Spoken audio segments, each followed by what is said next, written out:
Good afternoon, everybody. My name's Jason Fox. I'm the technical evangelist at the FIWARE Foundation, and we're continuing our progress through the API, NGSI-LD API. Today's presentation is going to be split into three parts. Basically, it's a grab bag of all the other bits of the API which I didn't cover in the previous basic session. If you can understand the basic stuff, you've got CRUD, you've got subscriptions, you've got registrations.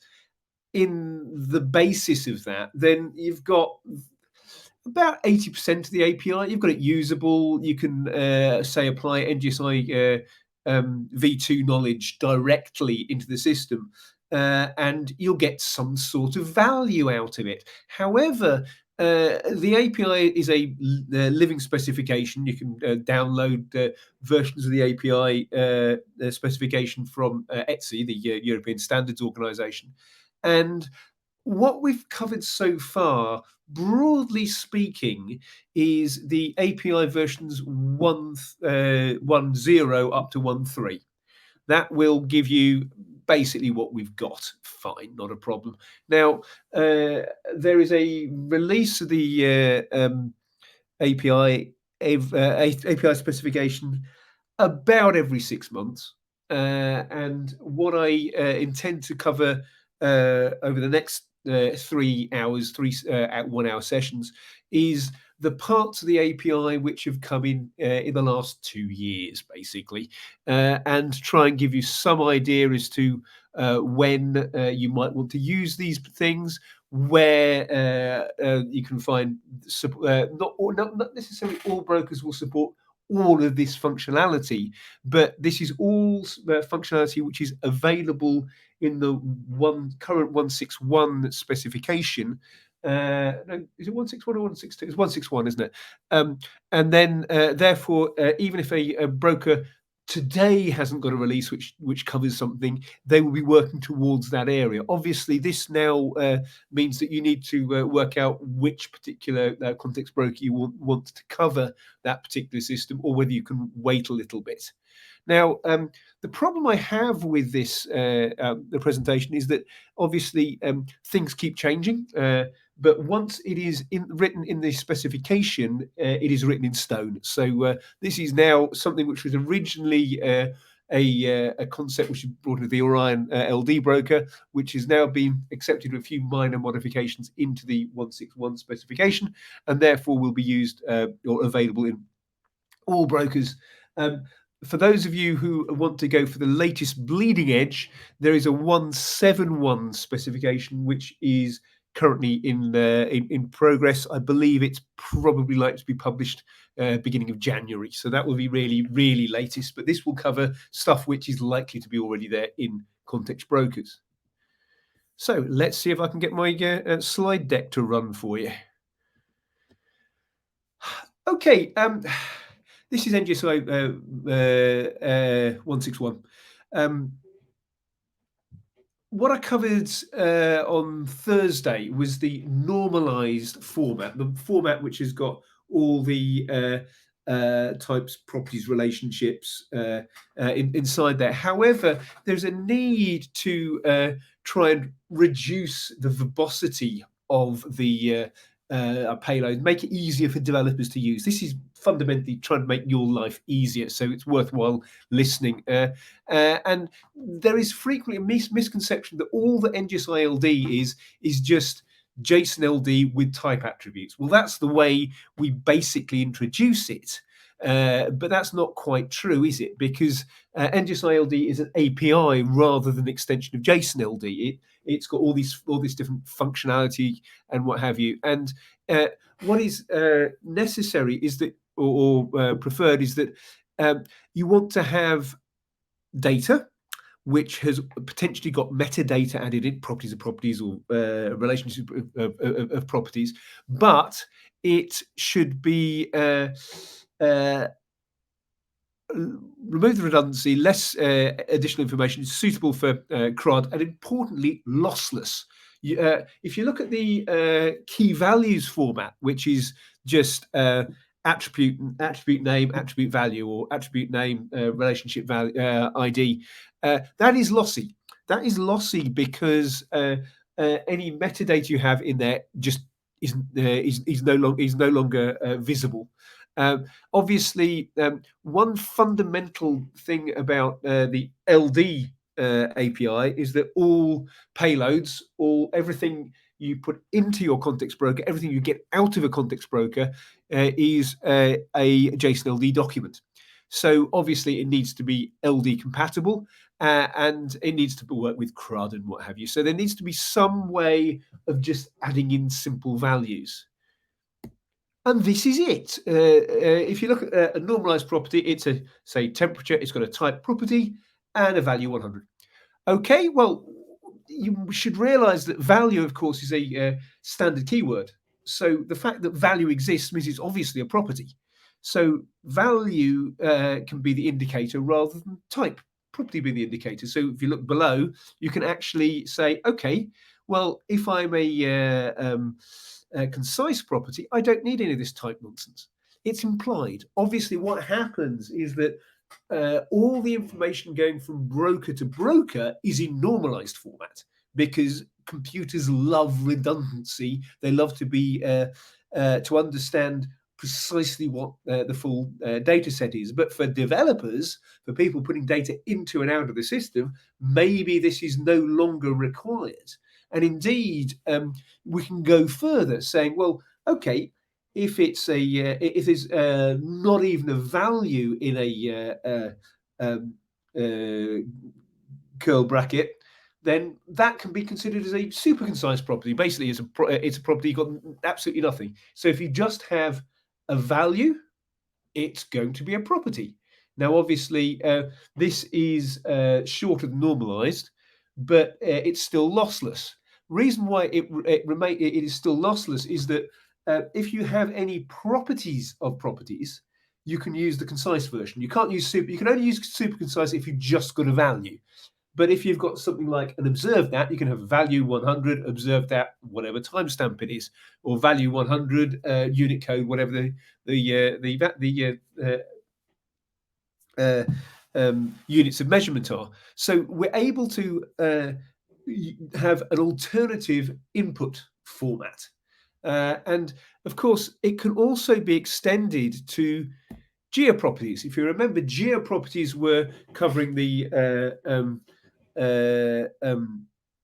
geographic information.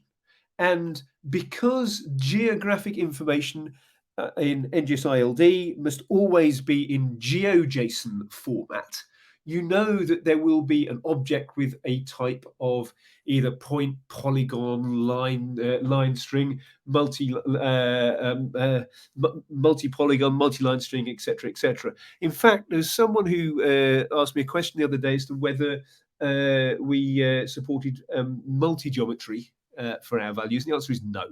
But everything else which has got a coordinates, has got a geometry of some sort, is fair game here. So these again are well-defined values. If you look inside the at context, core at context, you'll find things like point is actually defined. What's happened is that from NGSI-LD 141 onwards, the GeoJSON definition of LD of the GeoJSON is now held in addition to the standard core context.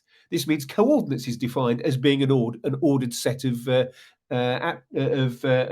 numbers. It goes longitude, latitude. It also means that, as I said, point, polygon, line string, etc., are well-known values. This is very, very useful because for those 5 or 6 keywords, which I won't list again, but you can find them with the GeoJSON specification. You know that if you have an object which is just a type and it's got coordinates and that's it, it will be a geoproperty. So you can remove all this geoproperty nonsense. You can remove this value nonsense. You can get to just a location, and that's it. because what is happening is that when this information comes into the context broker, it is expanded up to the normalized version. Similarly, when it's coming out of the context broker, if you request it, it will be it's going to get all the normalized stuff in the background, get hold of all the data from all the context brokers it's connected to, and then reduce it down to this simplified version, which means that it's a lot easier for receiving microservices or curious developers to be able to understand what's coming in. So that's fine for anything which has got a value in it, but you can't quite get down to this super concise version for a relationship. The default for anything here, if you don't have some sort of key in there, is it's going to be a property to revalue. So the object bit, which is keys as a link to a URN, is still required. You can remove the word type as property, but again, what you're left with is still an object. Now, there are other forms of JSON-LD which are available. You can get hold of something called language maps. You can get hold of vocabulary attributes. You can get hold of ordered lists, things like that. Now, language property, which we'll go into more detail later on, was added into the specification of 151, and this once again has got the need to have some sort of indicator saying that, by the way, this thing is a language map. What this reduces to means that you know that the language map consists of a series of key value pairs which have got a letter code saying what language it is, and some sort of value which is either a string or array of strings. You can see on the right hand side that all that you can remove is the type bit. Fine, this is getting fairly consistent. However, and we'll come to this in more detail, it is possible that a language property may masquerade as an ordinary property, in which case it comes through as a value. The concise format is available on a wide variety of endpoints. If you do a get by default, it will get normalized. Normalized is the gold standard for NGSI operations. So you need to annotate your request with a options equals concise in order to return that value as necessary. It is also possible to get push data into the system using this concise format, because, as I said, all it is that it's expanded to the proper normalized internally. So when you are creating entities, for example, you don't need to put in type equals property all over the place. You need to have a type for the entity itself, obviously, but you don't need to have it for each individual attribute if not necessary. There are a number of batch operations, which means you can put in multiple update to multiple entities all at once, as you would expect. Batch operations always match to a post, but it means that the instead of, say, updating a single entity or a single attribute or whatever, you are doing it across multiple entities or multiple attributes at the same time. Whether you do this concise or you do it normalized, doesn't really matter. Concise is just a variant of normalized. There are several new context broker operations added in NGSI 161. They aren't particularly spectacular. They're kind of what you'd expect. I'm sure this is going to be revision for everybody. I'm sure you understand what the standard HTTP methods are. They get more and more obscure. Not very many people use trace or head, but obviously get, post, put, push, patch, delete all have standard semantic meanings. And you can see that put is obviously it's an overwrite. Now, there already was a batch overwrite within the API, but it's been added in as an individual element within the system. So kind of what you'd expect if you do a put over an individual entity ID. It will obliterate that entity and it will replace it with whatever you put into it. Similarly, if you do a put over entity ID /attrs and an individual attribute, once again, it will obliterate what that attribute is. Obviously, supports normalized or concise, doesn't make any difference because concise is just normalized without the extra fat. So you'd expect that. Now, I will point out that technically, this is almost a misuse of the HTTP verb because for those of you who like really clean APIs, then you would prefer that the put operation is totally idempotent. It is not. All the data you put in is absolutely idempotent. However, it is possible to get a hold of system attributes of the system, and the system attribute obviously won't the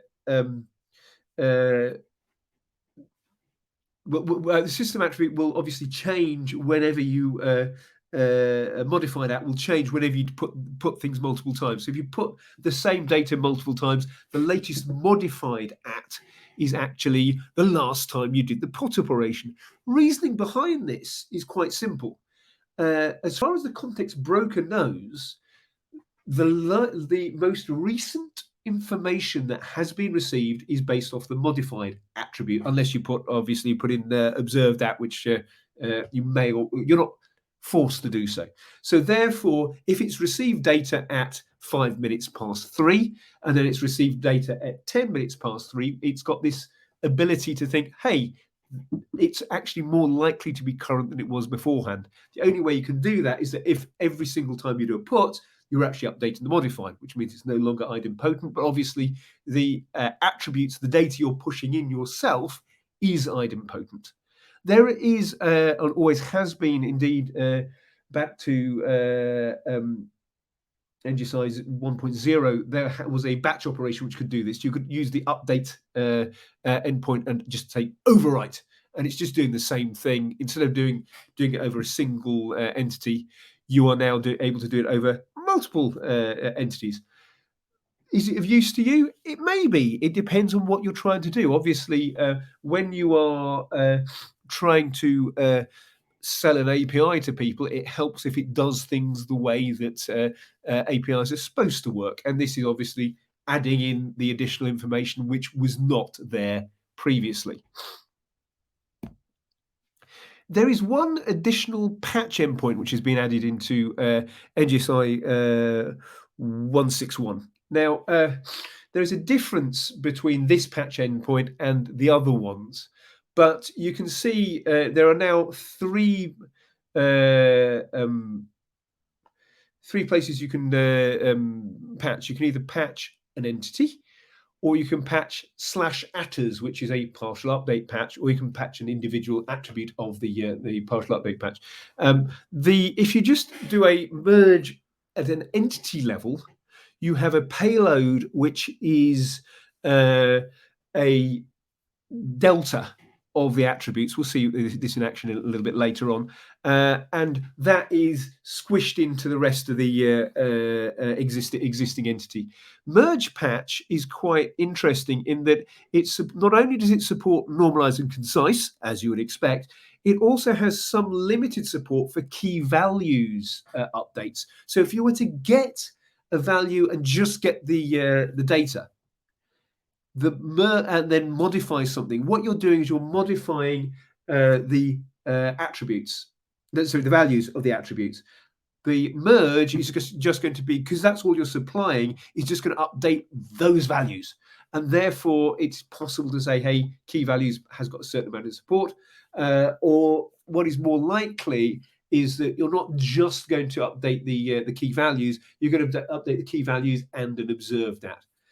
Once again, there is an ability to do stuff on individual language maps as well.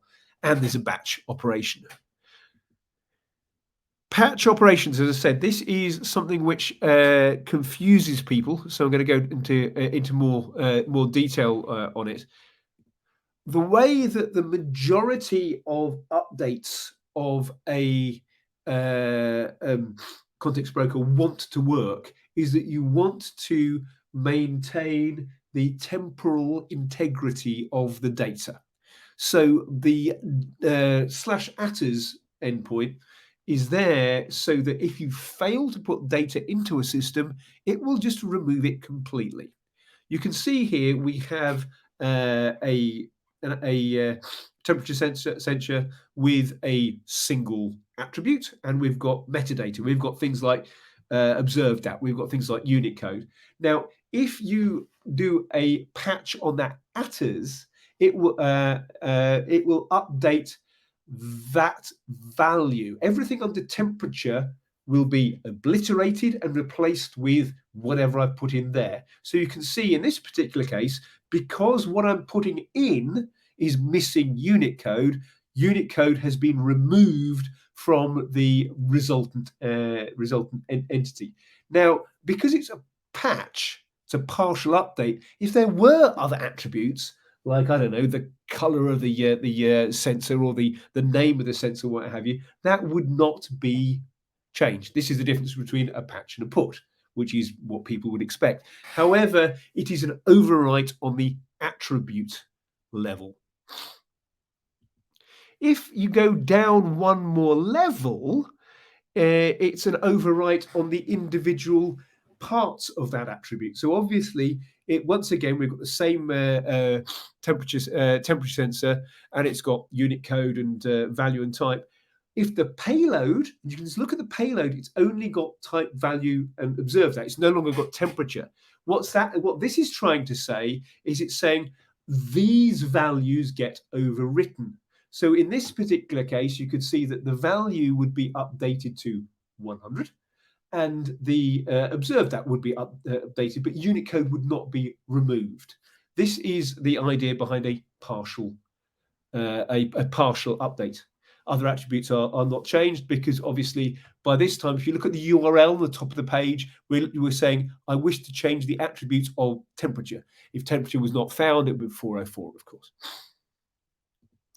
With the new merge of the entity, it's kind of a mixture between the two. What it's saying is that here is my payload. These are the bits which I want to change, and these are the only bits I want to change.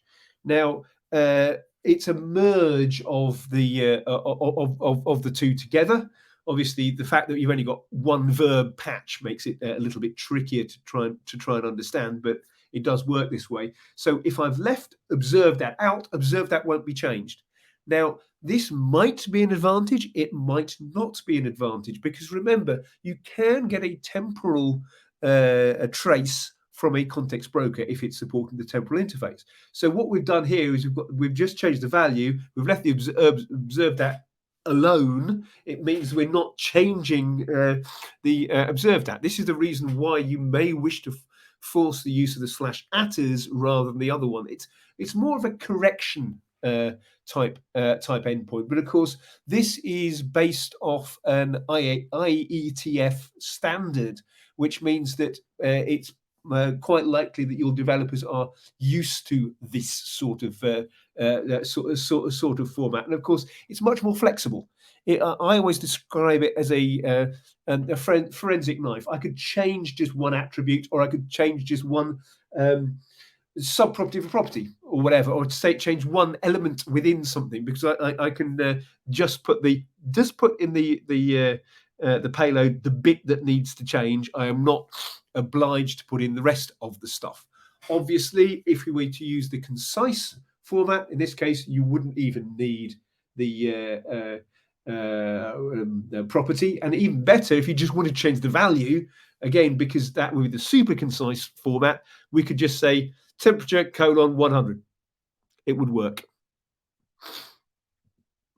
This is what we're showing here. Is that concise is has the ability to just update the value. So you no longer, and I'm missing the colon on the temperature one, top right. Sorry, my mistake. So provided you place a JSON payload, and obviously it's implied here that if I'm not putting in an at context, it's in my link header. I can just update those values. This is different to the way it would be for the partial update patch, of course. This is where the flexibility comes in.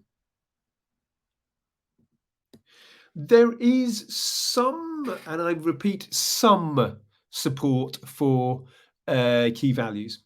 Key values on patch isn't going to work unless you have this flag saying options key values. Now you can see here we have a key values payload which has got one property and one relationship. Now, obviously, you need that would need to update the value of the name and the relationship object. Obviously, you cannot add in new attributes easily. It will default to it will always default to a property. So you can add in new attributes, but you can't add in new relationships in this in this format. You'd have to use concise rather than options key values.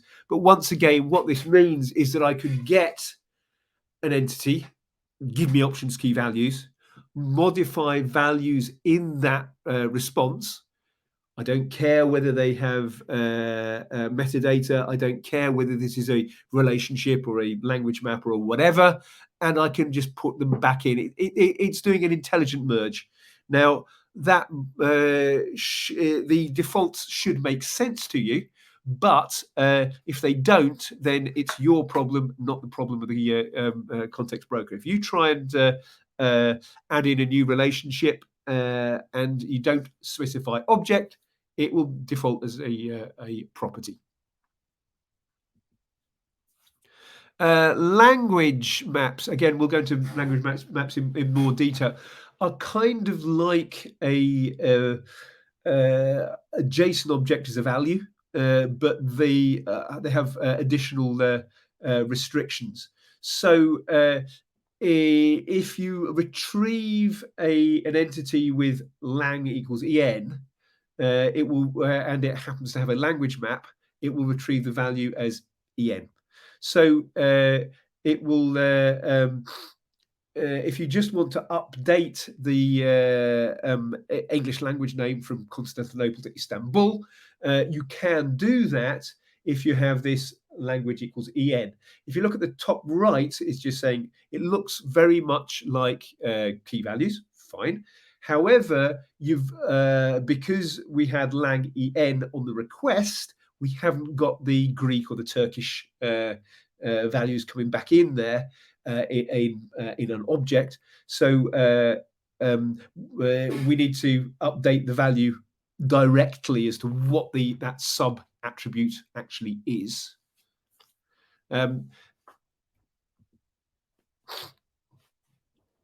Because observed at is a fundamental requirement of a lot of attributes. You want to follow stuff over time. You can use it to work out what's the basis of this entity, where it's been in the past and what have you.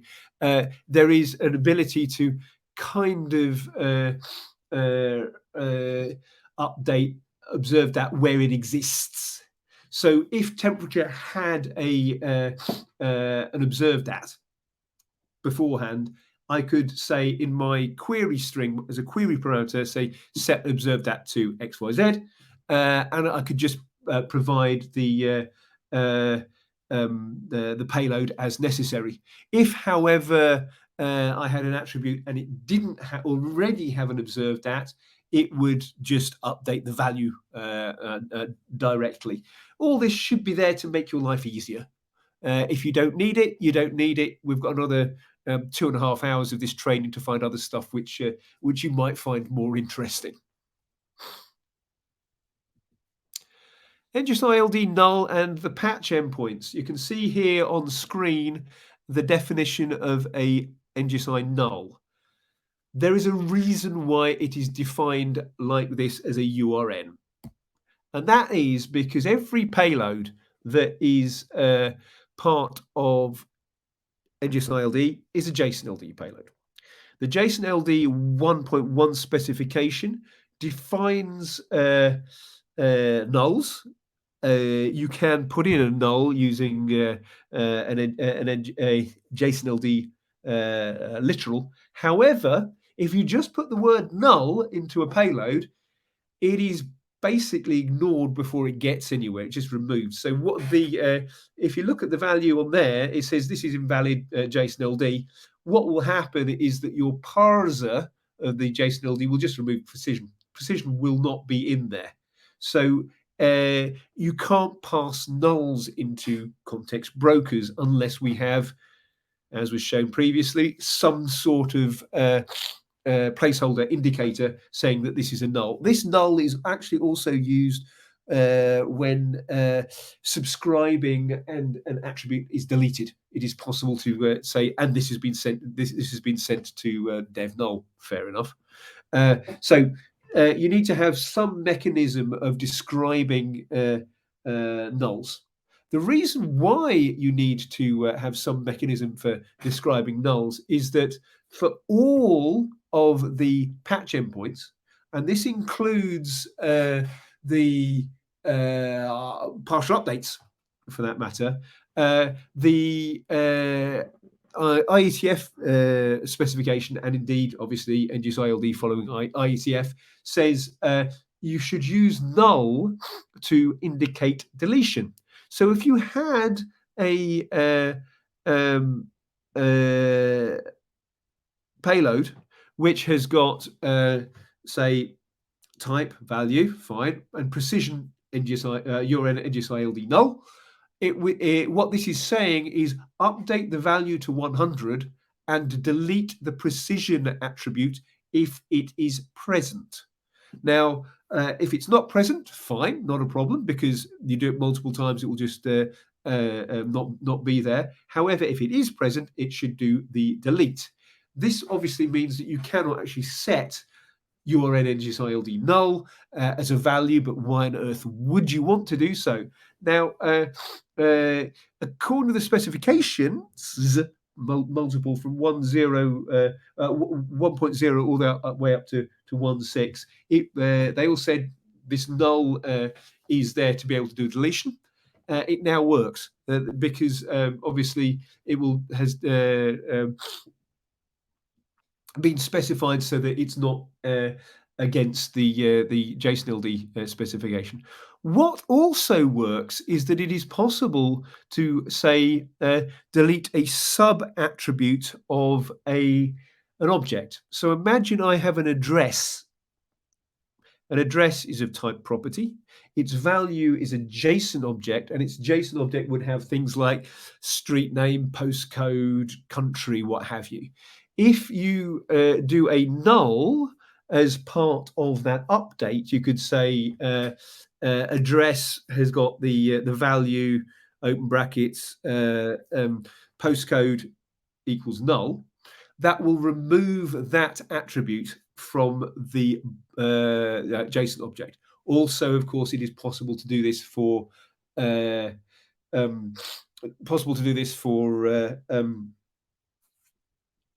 language maps. It's possible to do this for objects. It's possible to do this for properties of properties, as you would expect. It's all where you would expect it. Trying to set a type value or object directly to a JSON literal null, you probably won't need to come across this, but you can in JSON-LD set something as a saying I really, really want to be a null.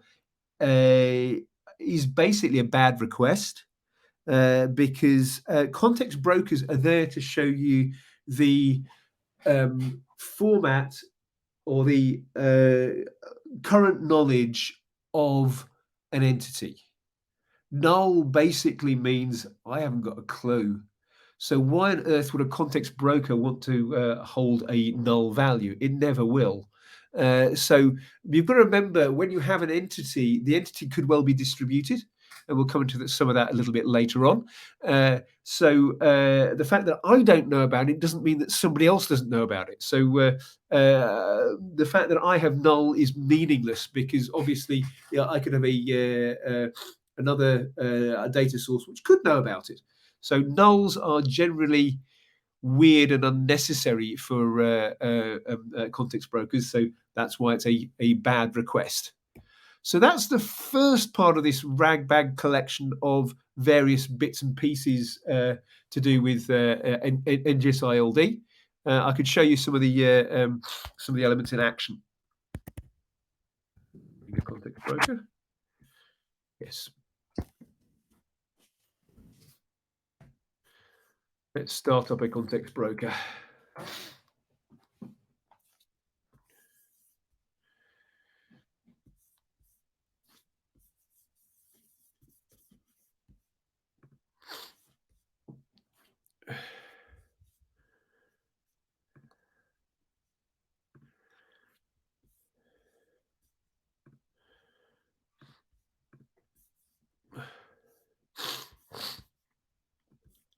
One thing which the Orion context broker can do is it will tell you whether an endpoint supports merge patch or partial patch.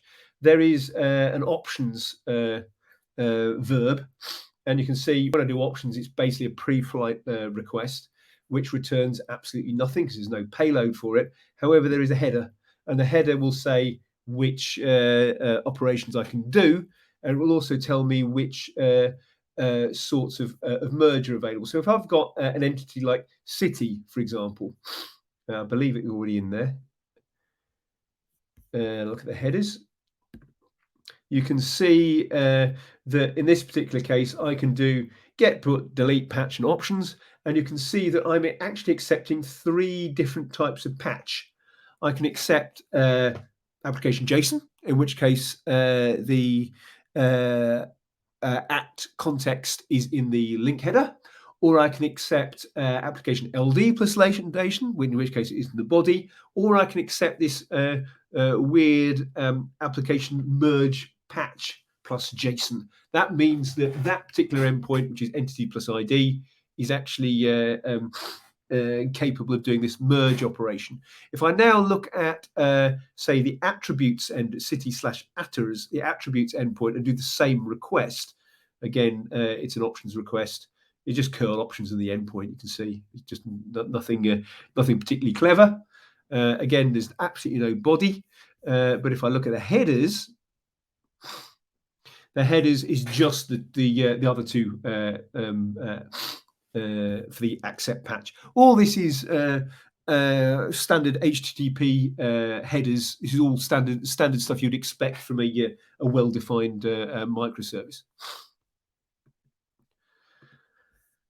I will create my entity. You can see I've got various attributes here. I've got a temperature property. I've got a location. I've got a population. I've got a relationship. So this is the city of Istanbul, and I've got some sort of administration. It already exists in my system because I've done it on startup.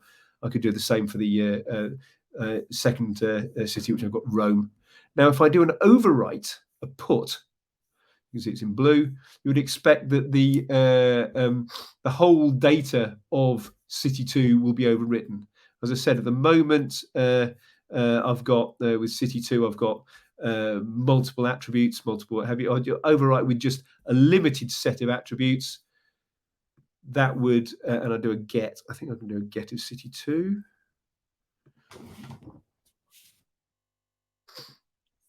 You can see city 2 has now been reduced just to the values. Now, if I put in, I think it's option sysattrs.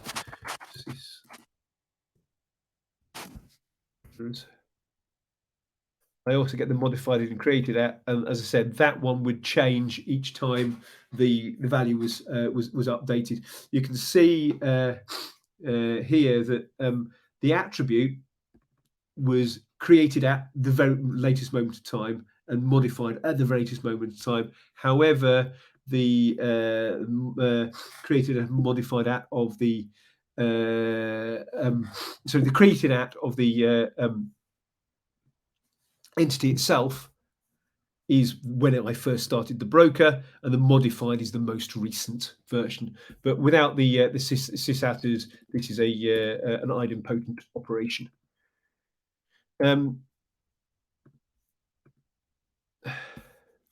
As I said, with merge patch on the on a parts of an entity, I can go here. I want to set the temperature to 20. I want to set the location to Berlin rather than Istanbul. It accepts this minimal payload as being a valid endpoint for valid data for the update. If I do a get on CTO1 now, which needs CTO1 rather than 2, you can see that the value here has changed. The value here has changed, but things like the population and the address and the language property, because I didn't specify them, have been left alone. It is possible to use this null as part of an update. This is actually doing 3 things at once. This is adding an attribute, which is the humidity. This is modifying an existing attribute, which is the name Berlin, but it's also going to delete the temperature attribute. And if we now get the entity normalized, you see it's going to be updated with the relevant elements in the system. You could also go on and say, I just want to set the values to a certain observed at. So I'm not sure if I've got an observed at for City 2. Let's look at City 2 again. City 2 options normalized. So we've got a location. Oh, that's the one I changed. Aha! I changed City 2 to Berlin. So I need to be careful. You can see I've got humidity, but I've removed the temperature there. So I need to be careful which ones I'm using. So which one was it? So that was that one. I could update values within the address. I could update the modified value. I could also, if necessary, update using this key values format. You can see here what I've got here is I've got a temperature, a location, and address. The address is a JSON object, but these are just key value pairs. And finally, the one thing which I could actually also do is say, oh, by the way, if there are any attributes which happen to be language maps, I can just do the language en and just change, Constantinople to Istanbul or whatever is necessary.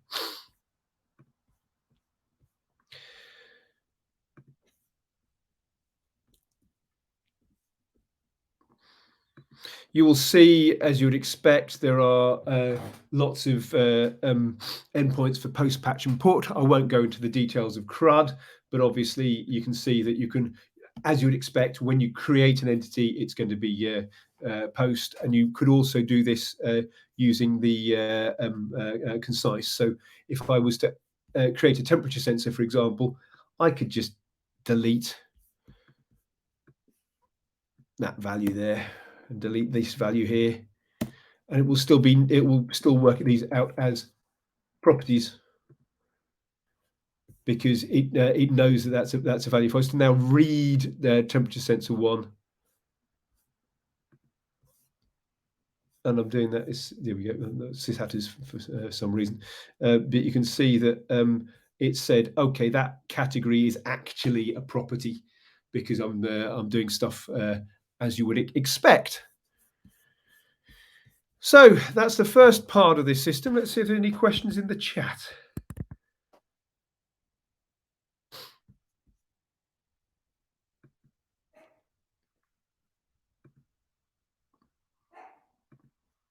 So I'm trying to work out where the chat's disappeared to.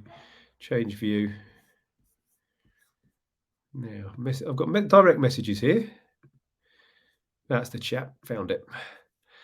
Okay, so questions on that. We've got one here. Why isn't observed at being changed of temperature? Because unless I specify observed at as the, well, if I'm just using this merge patch endpoint, that's just the directly on the entity. And I don't specify the parameter observed at as part of the query parameters. What I'm actually saying is that I want to modify the data of the which is just in the payload. So I didn't supply observed at won't be changed. If observed at is in the query parameter, it will be updated where it already existed. So if temperature didn't have the attribute at that point in time, the property of the property at that time, then obviously it wouldn't be updated.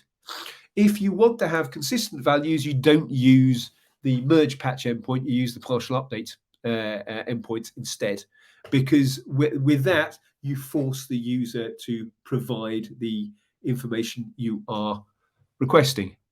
Does that cover your question, Marcus?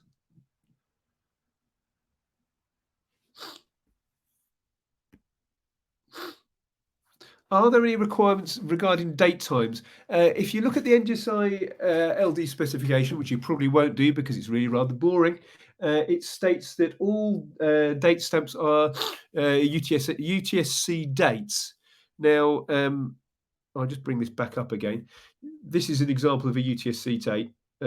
It's an ISO standard, and you can see that the values I've got in here are what you would call Zulu time.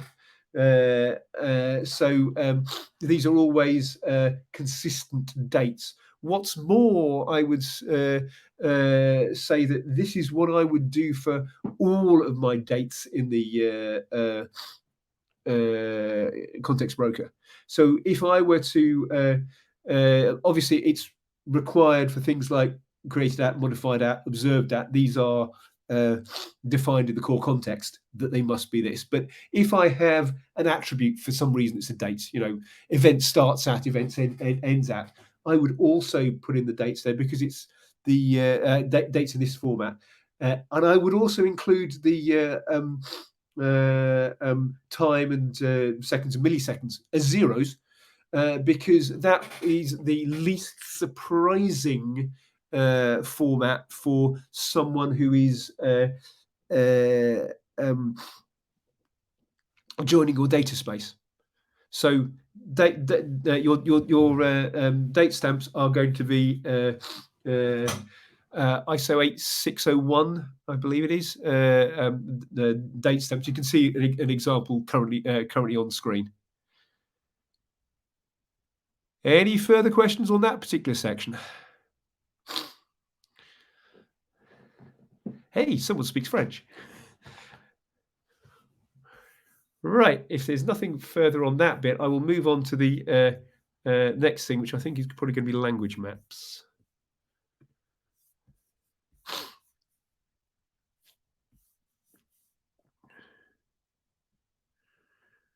Right. Just briefly stop sharing whilst I get myself sorted out.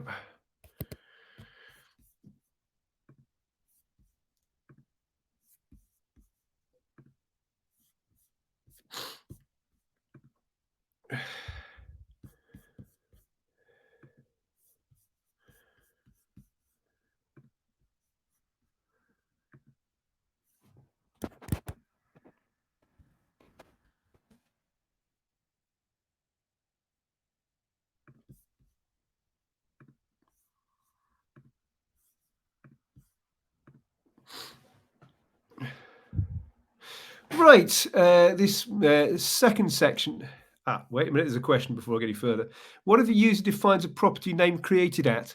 It will be a bad request, or the specification at the moment. I think the wording is strongly discourages, but it really is not something where you would end up with a well-defined attribute.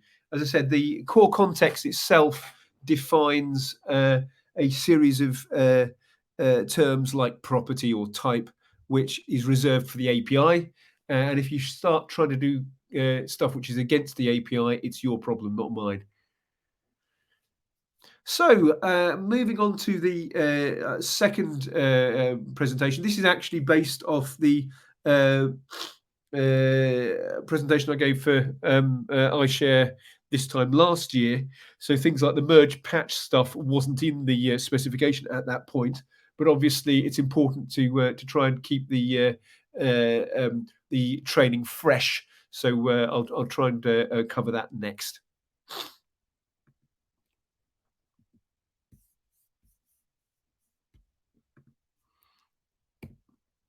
Once again, I will point you to all the useful bits and pieces which are available.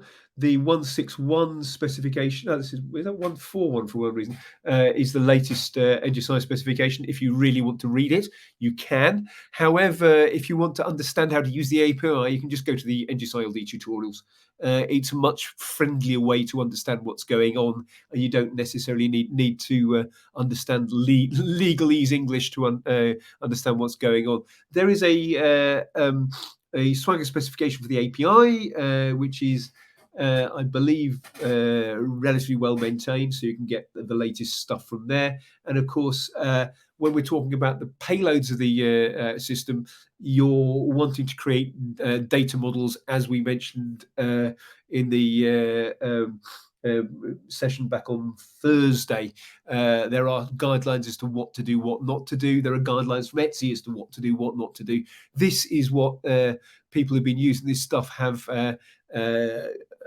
generally found to be useful. How you define a relationship, where you need to define data and what have you. And obviously, it's a good thing to follow. There are some NGSI-LD specific headers. For those of you who are familiar with NGSI v2, there used to be two headers, one called FIWARE Service and one called FIWARE Service Path, which was confusing, slightly confusing. But this has been replaced by one header and one attribute on an entity level, put it that way. The equivalent of FIWARE Service Path is NGSI-LD tenant, and it means that if you put that as in your header, you are dividing your data into a separate backing database. So if I don't put it in there, I just use the default tenant, which is blank.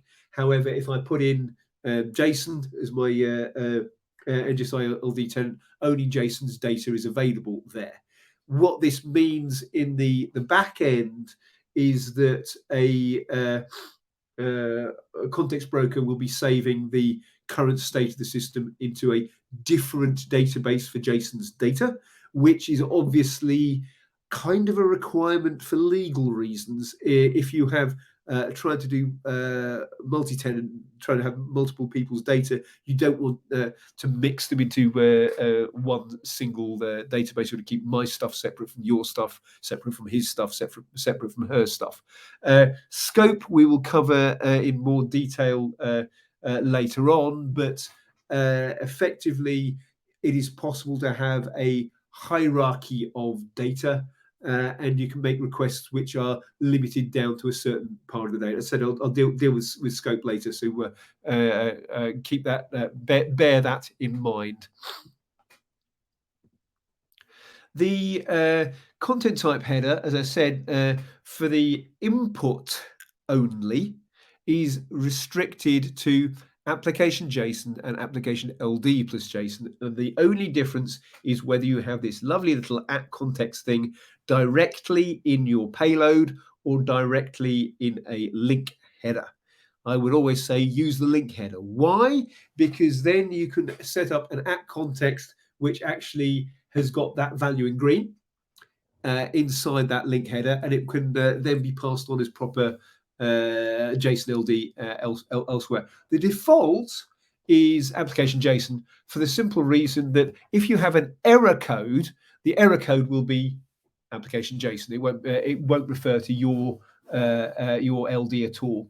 Now, I would prefer, as I said, to use the less verbose format, because obviously it reduces the size of your payloads. It means your traffic is faster, and so on and so forth. Now, at the bottom, you can see the definition of a link header.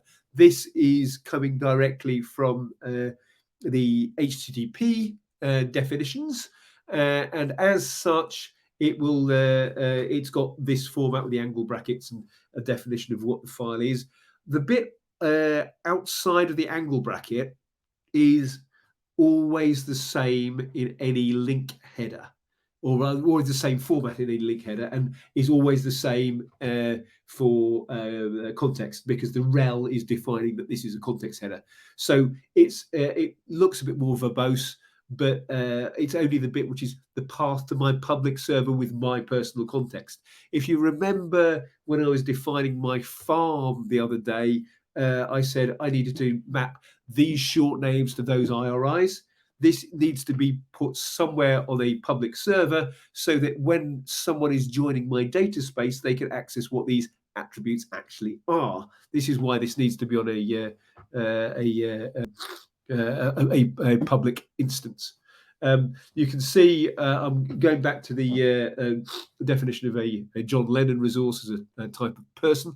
This is the example which is used by the JSON-LD people, and all at the moment this is a normalized format where you've got this property type and value. So type is property, value is whatever, or relationship type of relationship with object which is in there.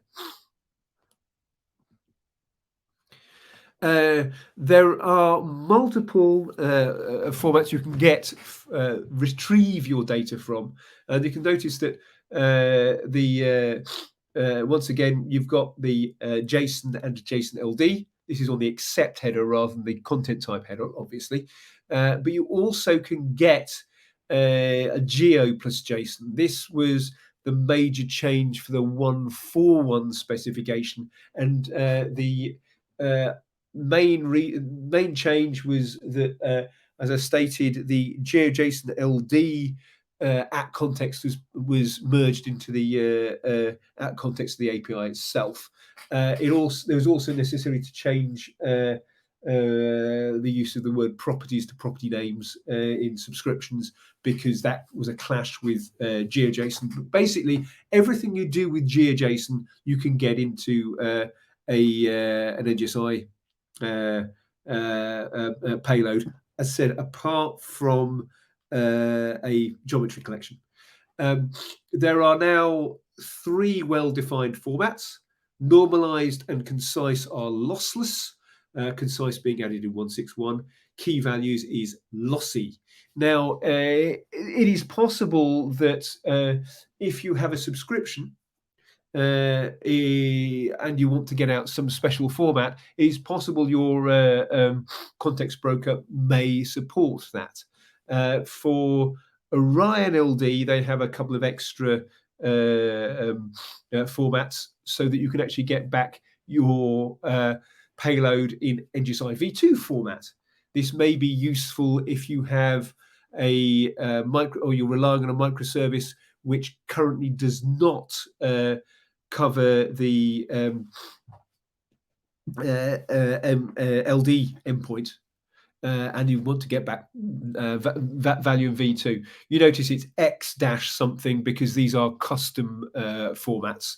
The only common formats which you would expect from a subscription across all context brokers are the 3 you'd expect: normalized, concise, key values. And obviously don't use your custom formats for data exchange, because you don't know whether the registrant is capable of understanding the custom format. The only format which you should assume that everybody understands, and it's the reason why I introduce it first, is normalized. It is possible that a context broker doesn't even understand concise. It could be an out-of-date context broker, which is still relying on the on an earlier at context. But normalized has been well defined from the beginning. It has not changed. It will not change, and it is possible to get the information out. You can see here an example of a geofenced query, which is also being returned in GeoJSON format. Now, let's go through each of the attributes, each of the parts of this query in turn, and see how they map to the question. The question is, give me all animal entities which are pigs and calf, which are within 2 kilometers of a point somewhere in the middle of Germany, in the middle of Berlin, as it happens, and return the value in GeoJSON format without an context. Seems complicated, but once you go through the attributes, you can see that actually all of this makes sense. Let's start from the top. If you're doing a geoquery, you need to specify a georel. What operation do you want to do any geometry? And we're doing a request of near to and a max distance of 2000. By default, the unit code for maximum distance is meters. So that's going to be near to 2000. You could also have things like intersects if you're trying to do something with polygons. Obviously, it depends near to what. Well, you're near to a geographic point. So if you're near to a geographic point, you put a geometry of point. Now we need to specify where. Fine. So that's your coordinates. Your coordinates have got this 5b, 5% 5b, percent 5d in there because this is URL encoded. You would expect that if you're doing machine to machine, it will do that automatically. But I'll put that in there just to really drive the point in. So that would get you all entities within an area, but we're going to narrow it down. We're going to narrow it down by saying, okay, we only want a certain type. Well, that type could also be specified as a comma-separated list or format the Q parameter or whatever. But we're just saying of type animal. Okay, so we're going to get all animals. But we want to go even narrower than that. There is an animal data model in the agricultural data models. Now, obviously, what animal means is it's going to be URI, which is a huge long string, but I'm just sending animal, and that will be defined in my my link header. Now, within this animal model, I've got pigs, I've got cows, I've got sheep, I've got whatever. I want to narrow down the returned entities, and obviously, this is the right way to do it to try and to reduce the amount of traffic you're going through your system. I would just get elements of Q, which is the Q parameter is the general filter. The general filter will then say it has got an AND operation, which is on the semicolon. So I'm having species of pig, again, in this time in double quotes, URL encoded, reproductive condition in calf, again, in double quotes. Now, both of those attributes, those short names, again, would be in my at context, because as far as some server not under my control is concerned, it is a full name of whatever this IRI is. Okay, so moving down, we've done the Q parameter. Options key values, as you'd expect, would just give me the data, doesn't give me the metadata. Now we move on to the headers. We've come across the tenant. I'm a tenant called OpenIoT, whatever. Is that just for that particular user, that particular farm, that particular farmer? And now onto the accept header. The accept header is saying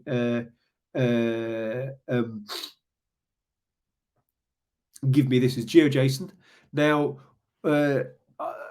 if you remember, there's except JSON or except LD plus JSON. There is no equivalent of except JSON except Geo plus JSON of LD plus JSON for GeoJSON. There is only accept Geo plus JSON. This is a standard MIME type. So in order to decide whether you want to put the at context in your response or an at context into your header, you have to use the prefer header. This is all of these headers, except the ones which are NGSI-LD dash something or other, are standard HTTP headers doing what they would expect. So prefer is we'd like you to do this if possible. If you can't, it doesn't really matter. Okay, so we're saying prefer body is JSON, as opposed to prefer body is LD plus JSON, which would give you back the values in GeoJSON LD rather than GeoJSON. What is the response from this? It looks like this. You can see here that I've got a pig, and it's a feature. Why? Because GeoJSON maps entities, locations of entities onto something. And obviously an array of entities is actually a collection of features. You don't know beforehand how the location of the relevant entity has been defined. It happens to have been defined as a point in this case, but the location attribute is a geo property which could hold anything from polygon to line string to whatever. So what we end up with is a geometry on that particular attribute. You notice that all the attributes of the entity are down as properties within the feature. In key value pairs, as you can see, all the values are nicely in there. This means that if you throw this into a GIS system, you will end up with something which can just be displayed directly onto a map as a map layer. GeoJSON is only an output format. Why? Because there is no concept within GeoJSON as to what is a relationship. It's just got structure of saying, yeah, this is the value which goes on to some sort of some sort of location. It doesn't have things like language maps. It doesn't have things like defining things as relationships. Everything is basically by default a property. So it makes no sense whatsoever to use it as an input format, but it should be possible to do it as an output format. If you were to request instead of the slash entities endpoint, but actually have an individual entity like the pig, animal 16, it would be possible to retrieve this as a single feature. Now,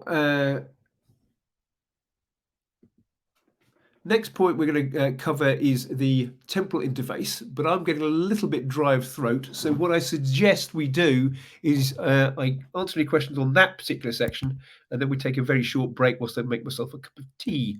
So, any questions on GeoJSON yet? Might be stupid, but okay, right. So Marcus is asking a question. Might be a stupid question, but in the John Lennon example, why were there two contexts and why was there no person context in the payload link header? Okay, let's go back to that. Where's John Lennon? Okay, right. You can, within the body of JSON LD, supply multiple contexts. What happens here is that the first context is processed and the second context is processed after that. So if my data models context had an attribute called name, and the core context has got an attribute called name, you'll get the core context version of this. So you will always have the right thing. You could put a single value in there. You could put in an array of values in there. The reason why I would suggest putting an array in there is that that way you can define both the context and also include the core context. so that should you wish to output this data as JSON-LD, you will also have the core context as part of your contexts. Uh, no person context in the payload link header. In the link header, what I'm saying is that I would effectively the link, which I've got at the bottom of that page, would actually hold that bit of context, the bit in green. So it's the same thing, basically. It's a pointer to another file. Does that make sense, Marcus?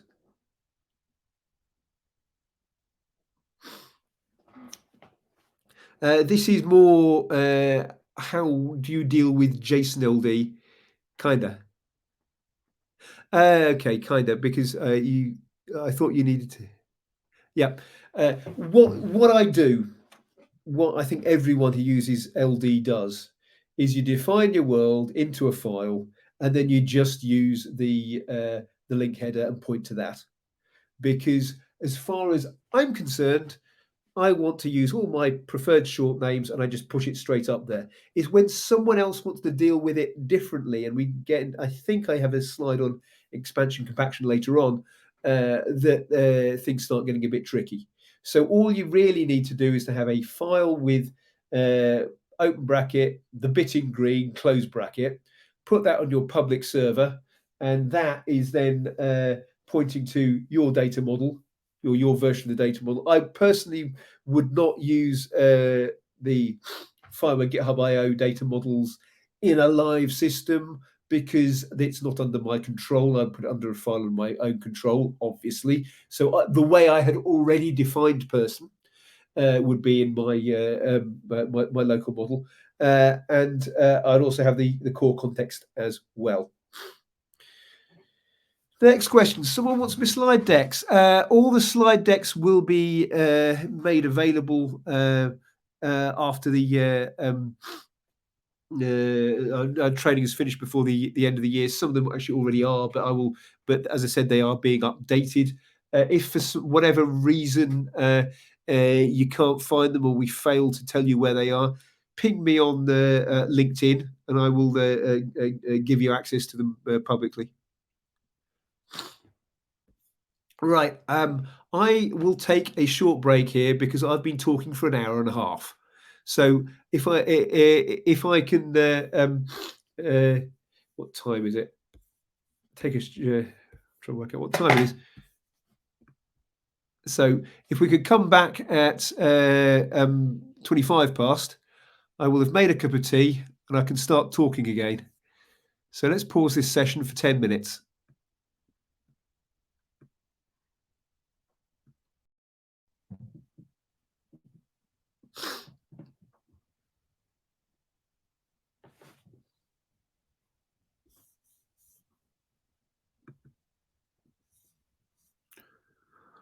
Right. Good afternoon again, everybody. I've got a kind of corollary to the previous question, which we're going to solve before we move on to the next section. The question is, in the John Lennon examples, I checked both LD files supplied in your at context. I can't find the person there, and look at schema.org, don't see born attribute, blah, blah, blah. Right. The definition on the slide here is illustrative rather than demonstrative. And therefore, what I'm trying to get across here is that I would have as my first element of my context, my definition of the world. And the second element of my context, the core API. Now, hopefully, my definition of the world would have a name, a board, and a spouse. Because I am saying that these short names I've got here are aligning with various long names. If for some reason my context is omitting something, it means that, let's say, born doesn't exist. What will happen is that there is a command at the end of the core context file, an @vocab command, which says if you haven't defined anything else, use this path as a prefix to the short name. So it's what would happen is that the attribute in question would fall into the so-called default context.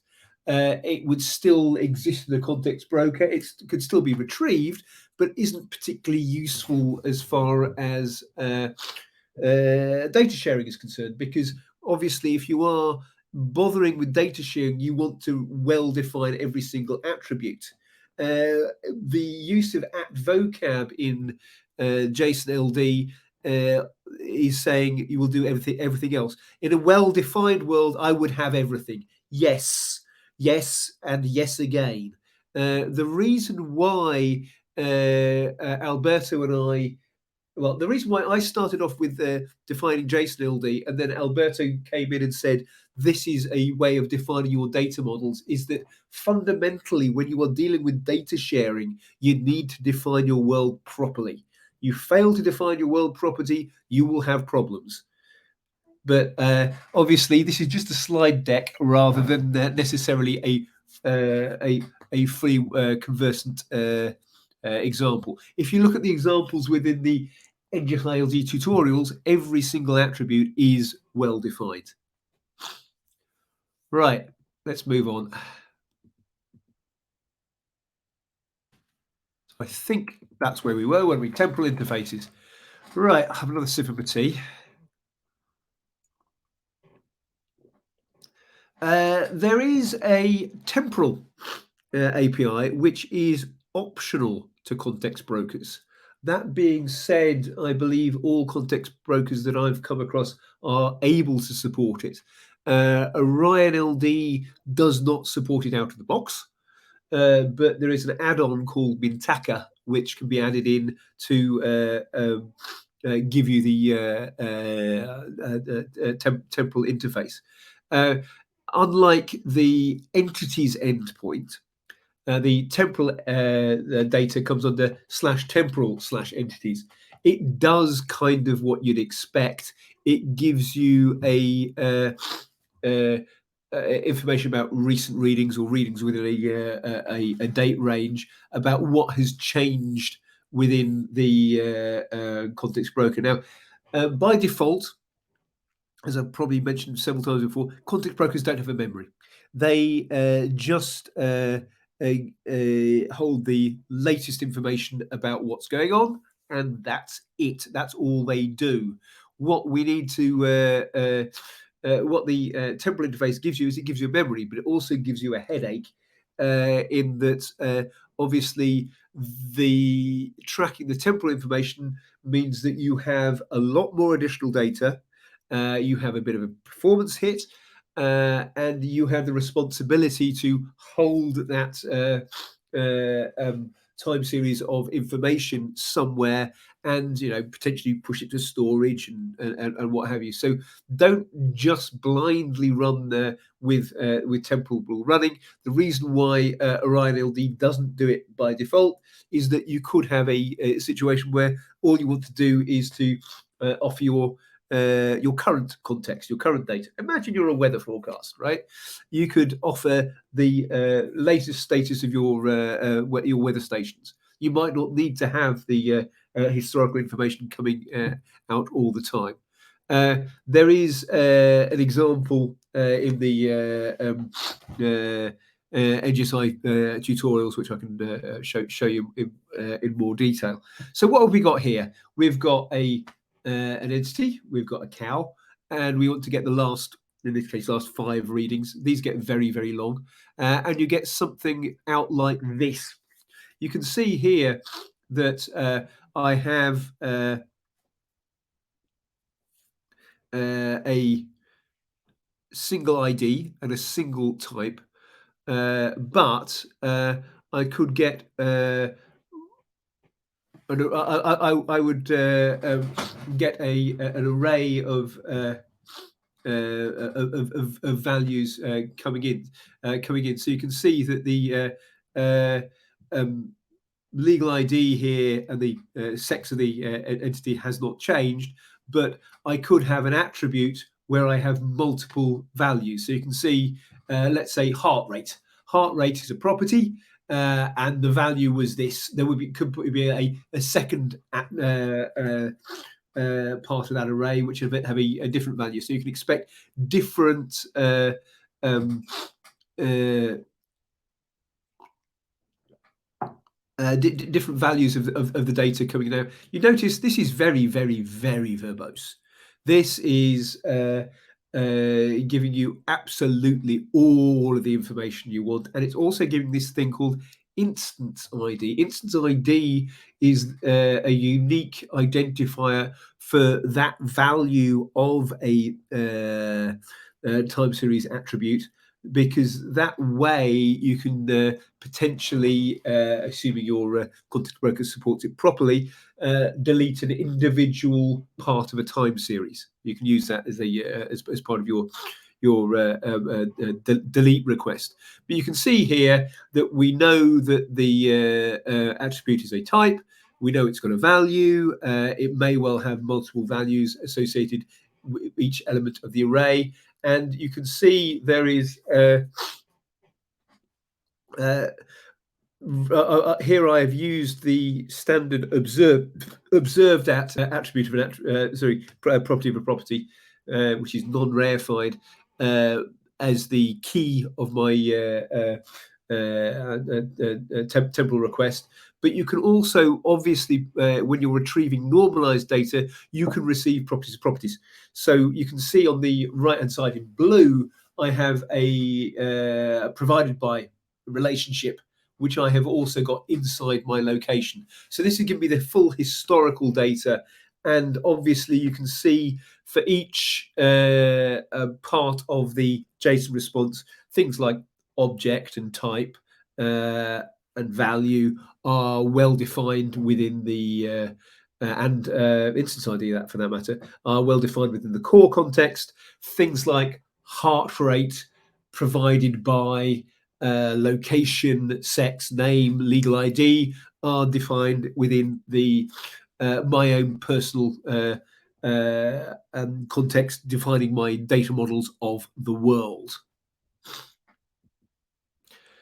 It is possible to create a temporal query on attributes without an observed at. You notice back here that the location and the heart rate were changing, and they had observed that. But funnily enough, the sex of a cow doesn't change very frequently, and its legal ID is rather unlikely to change as well. It is possible to request a separate time property. The obvious one to go for is modified at, because modified at is automatically added in as a system attribute to the each attribute, as we've seen in previous queries. As you can get with options equals sys atters. So going into the details of this particular query, give me the last 5 readings about all female animals and return them 2 at a time. You've got the query parameters -d, which will filter for type. You can also decide filter by page size to decide how many you will return, and also you can decide how much data you wish to return. Fair enough. On top of that, you can use the Q parameter to filter on the values of the attributes. And as I said, because you've got the Q parameter going on sex, and sex itself has not got an observed at attribute, you can just say time properties will modify that to get hold of the data. The difference between observed at and modified at is interesting, because there may be a time lag between when you read a data point in, say, a device, and when it is received in a context broker. There are 2 different non-reified properties which are defined. You define modified at is, this is the point of time at which this context broker understood that this data had changed. Modified is not necessarily modifying the data, it's modifying the time. So if I have a temperature value of 7 sent 30 minutes ago, and the temperature value is resent like now, I have got a better understanding that the temperature is still 7. Therefore, the modified at is my understanding of this particular attribute has been updated at this point of time. It's not that the value has changed, it's just that my understanding of it has changed. Now, the reason behind that is because, once again, we're talking about distributed brokers, right? If I last knew that the modified at was half an hour ago, and I give you a value, and another context broker from somebody else's system has got the same attribute, but they know the modified at was more recent, we are getting a better overall viewpoint of that attribute. So this is why modified at is important. However, as I said, there could be a lag. There could be a lag, particularly in say a system like this, an agricultural system. You could have devices running over, say, MQTT, making a data point, posting it, and then retrieving it 20 minutes later. It could be that much out of date. So observed at is saying this is when the reading took place in the real world, as opposed to this is when the context broker itself was informed that this happened. If there is any conflict, the most recent observed at will win. Failing that, if there's no observed at or the observed at the same, the most recent modified at will win. Failing that, it's a lottery because there's no way to distinguish between which one is better. Okay, so going back to the query, so we've got this sex, we've got time period modified at. Options equals count will give you the total number of matching queries. So obviously, if I'm asking about all female animals, how many female animals are there potentially in this query? Because I'm only retrieving 2 at a time. So maybe there's 5, maybe there's 500. Just give me some sort of number back. Once again, you would obviously require a tenant if there is one, and a link header if there is one. Hopefully, both of those terms are now familiar to you. If you make a temporal request and include a time property in there, you will get not only the observed at, but you also get the modified at as well. So that you can see that I requested all the values of these cows, but I'm getting both observed at and modified at as my in my temporal data. It is if I go for a limited page size, it will return a various elements of data in the header. Obviously, the data is what I've requested, but the additional information has to be hidden somewhere. It's going to be in a header. So in this particular case, with the because I put count, it will return various additional headers. These are content range, which is standard HTTP header. Again, NGSI-LD dash something is going to be a context broker specific header. NGSI-LD results count is the number of potential results. Page size and next page tell us, one, how many elements we've got in there, but also what the next element which you could have requested in your pagination would have been. So if I had made a query, give me all my cows, and I just returned cows 1 and 2, and it tells me the next page starts from cow 4, I can also add in a so-called page anchor attribute as the first ID which I'm going to get. Now, this is kind of tricky because obviously in a widely distributed system, the number of elements which could be out there could potentially change. So don't necessarily assume that just because when I first retrieved the entity, there were 174 matching entities, that there could be more or fewer second time I make a request, because obviously, brokers could go offline. They could become inaccessible. They could time out. Maybe I didn't get the data in time. So you need to be quite uh,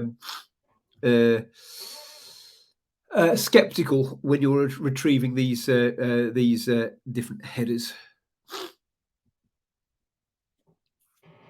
It is possible to add in all the stuff we've done with types, all the stuff we've done with uh, um, uh, geofencing, with georel, geometry, coordinates, etc. But it's also able to reduce the uh, time window you're after. There are so in this particular case, we're saying give me a limited number of attributes, the attrs parameter, over devices of type of entities of type device. Fine, that's the type parameter found within distance. Again, let's say meters of a location.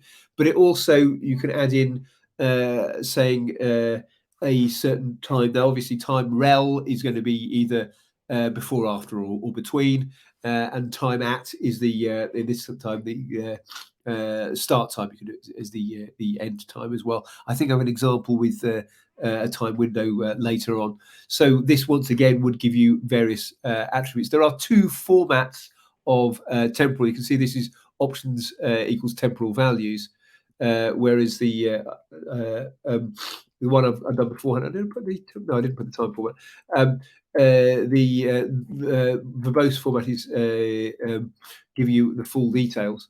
If I go for a temporal values request, the each attribute is no longer. It's like the equivalent of a key values, but for temporal. In that, what each values of an attribute, you can see values plural rather than value, consists of the value and a timestamp. So you can see here that the heart rate was 61, the heart rate was 63, the heart rate was 60, whatever, at that point in time. Similarly, for relationships, it would have a series of URNs. So in this particular case, the pig collar was on this particular pig at that particular point in time. Values themselves, of course, could be objects. You've got an example of a geo property, which has got the points and coordinates. But once again, you will have the value is one part of a duple, and then the timing is the other part. And as usual, you expect the standard ISO 8601 date format for all of your values.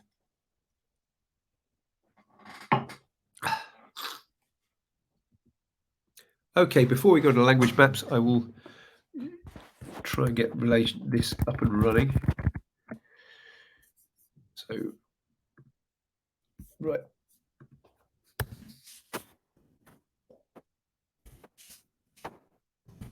Oops, wrong one.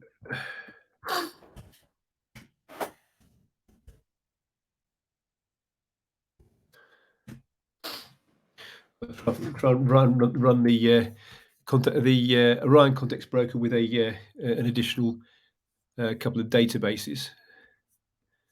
So this is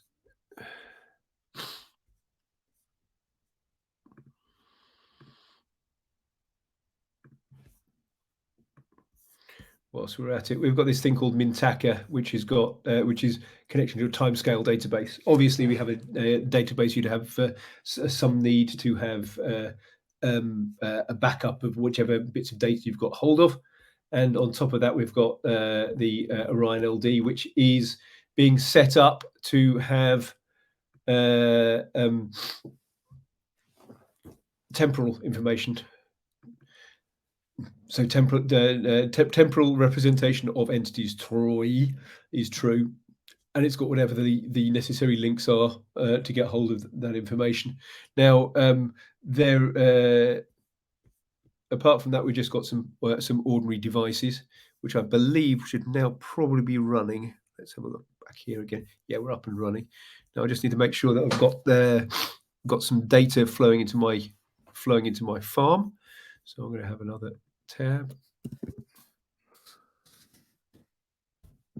See if I can get my farm up and running. There we go. Let's start my tractor.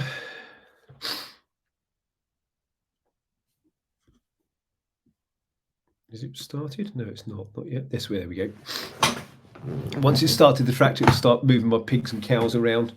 So you can see that at the moment I'm getting some data into my system. I need to leave it running for a little bit to make sure that the data has arrived into my context broker, and I've got some sort of trace, because obviously my cows don't move that frequently, but we'll see some sort of data coming into the system. So let's see what I can do here. Right, short-term history.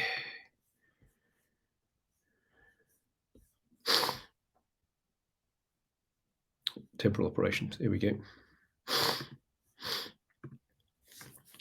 So cow one, last five. I can would just be this. You can see I'm using this particular tenant for my my animals, and hopefully I should get some data coming through. Now, the first time I get hold of the data, it takes a little bit longer than it does every other time, because obviously it needs to do a certain amount of setup. It needs to read the at context files and get hold of the various bits of information. If I just, you can see here, I'll just get rid of that so you can see better.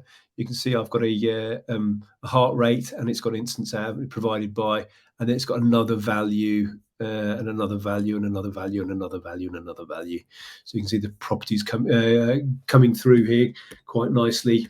You can see that my coordinates have got 3 longitude, latitude, and depth coming into the system. I could, of course, do that. No, it's a copy of the previous one, so I don't need that one. So I could just say with this page size, given this sex female, and if I do that, oh, have I gone wrong there? What, some sort of mistake in there? I'll have to look at that later. I could get the information of a specific cow, or I could attempt to get something for a building, which obviously is not going to change very much. But you can see here, there we go.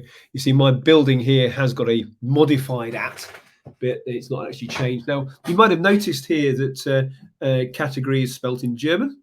And the reason why category is spelt in German is that, of course, on my request, it had the header to use my an alternate context. So whatever I placed into my database is not necessarily what I'm retrieving from elsewhere. So you've got address in German, and you've got owner in German, and so on and so on and so forth. I could, of course, try doing some sort of geofencing. I think that will probably work, I guess. There we go. So this is saying, give me devices which are close to a certain point, but it should give me which have occurred since a certain date. This is date massively in the past, so it won't cause any issue. But if I made it, let's say I make it 23, it will say, yeah, there's nothing next year. We'll make it 22. It gets hold of some data, and you can see on my headers that I've got saying I've retrieved 2 entities, and the next device I would be able to get information from would be Pig 05. And of course, if I look at the body here, you can see you've got the ID Pig 3 here, and you've got ID Pig something else locations. Pig 5 is the most recent one to come in the system. You could, of course, there we are. Time series building retrieve. You could, of course, as I was saying with the GeoJSON earlier, just retrieve uh, animals near a point, and you can see here that I've got a. This is just ordinary animals. If I then have the GeoJSON header as well, instead of just being an array of entities, we get a feature collection, and the feature collection will return in a different format. So you can see that the overall, we've got a lot of different ways we can cut the data as necessary.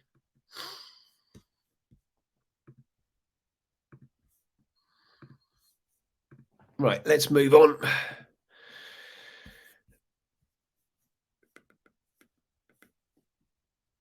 Got it.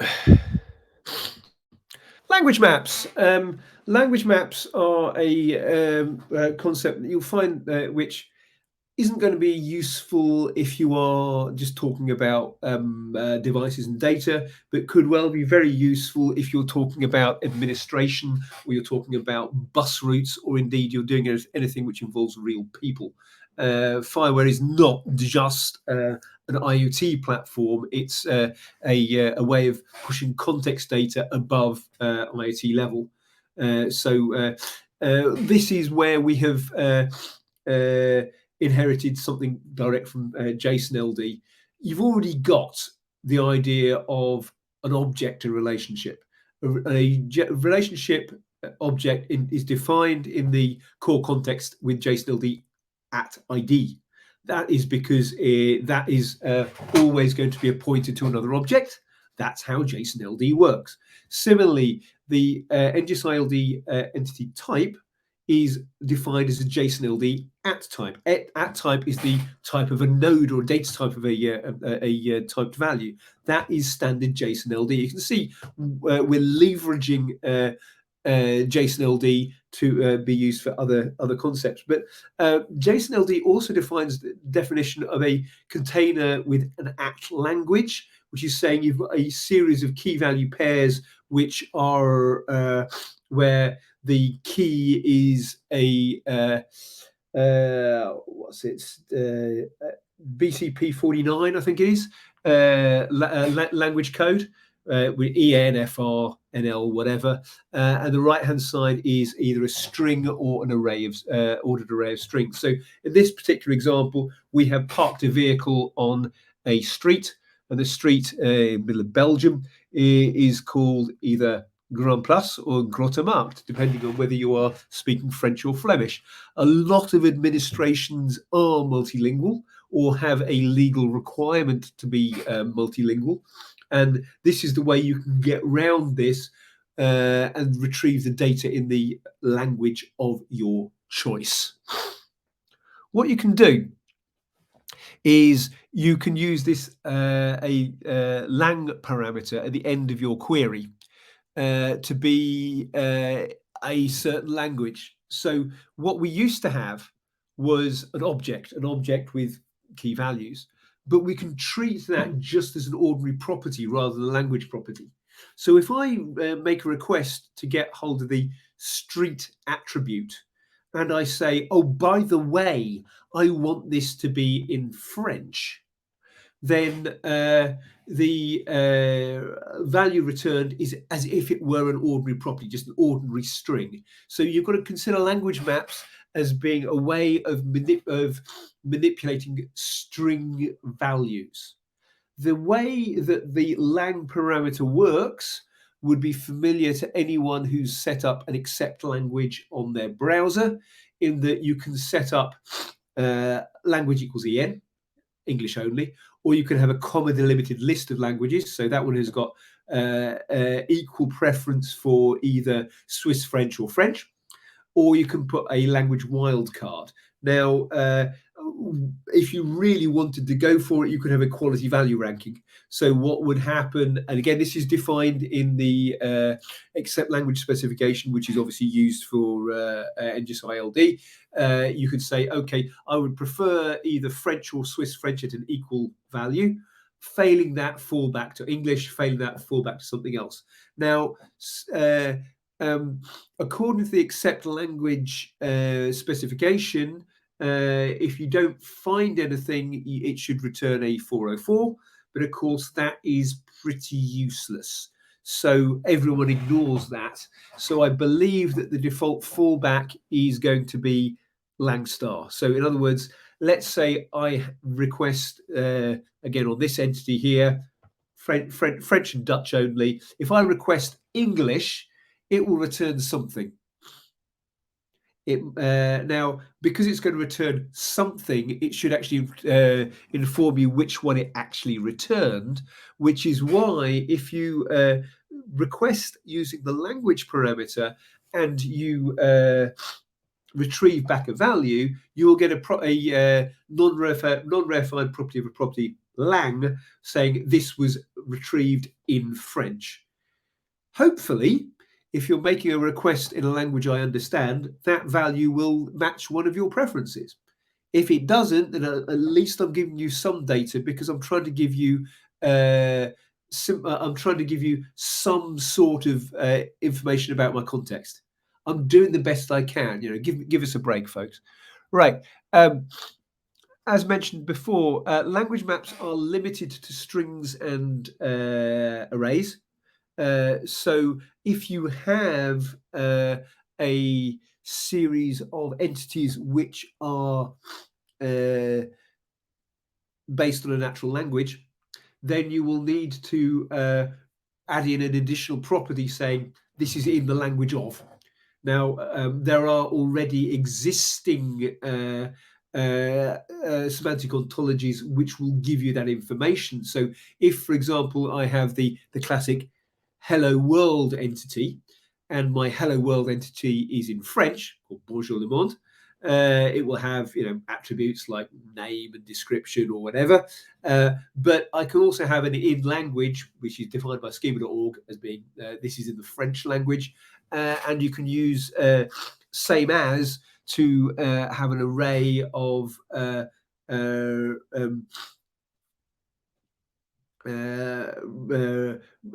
relationships to somewhere else. So I've got an array here which is in language X, in language Y. You'll notice that if you look at that relationship, the same as, then each element of same as has got a data set ID, because same as is an object. An object has got is an at ID. An at ID is a single link to somewhere else.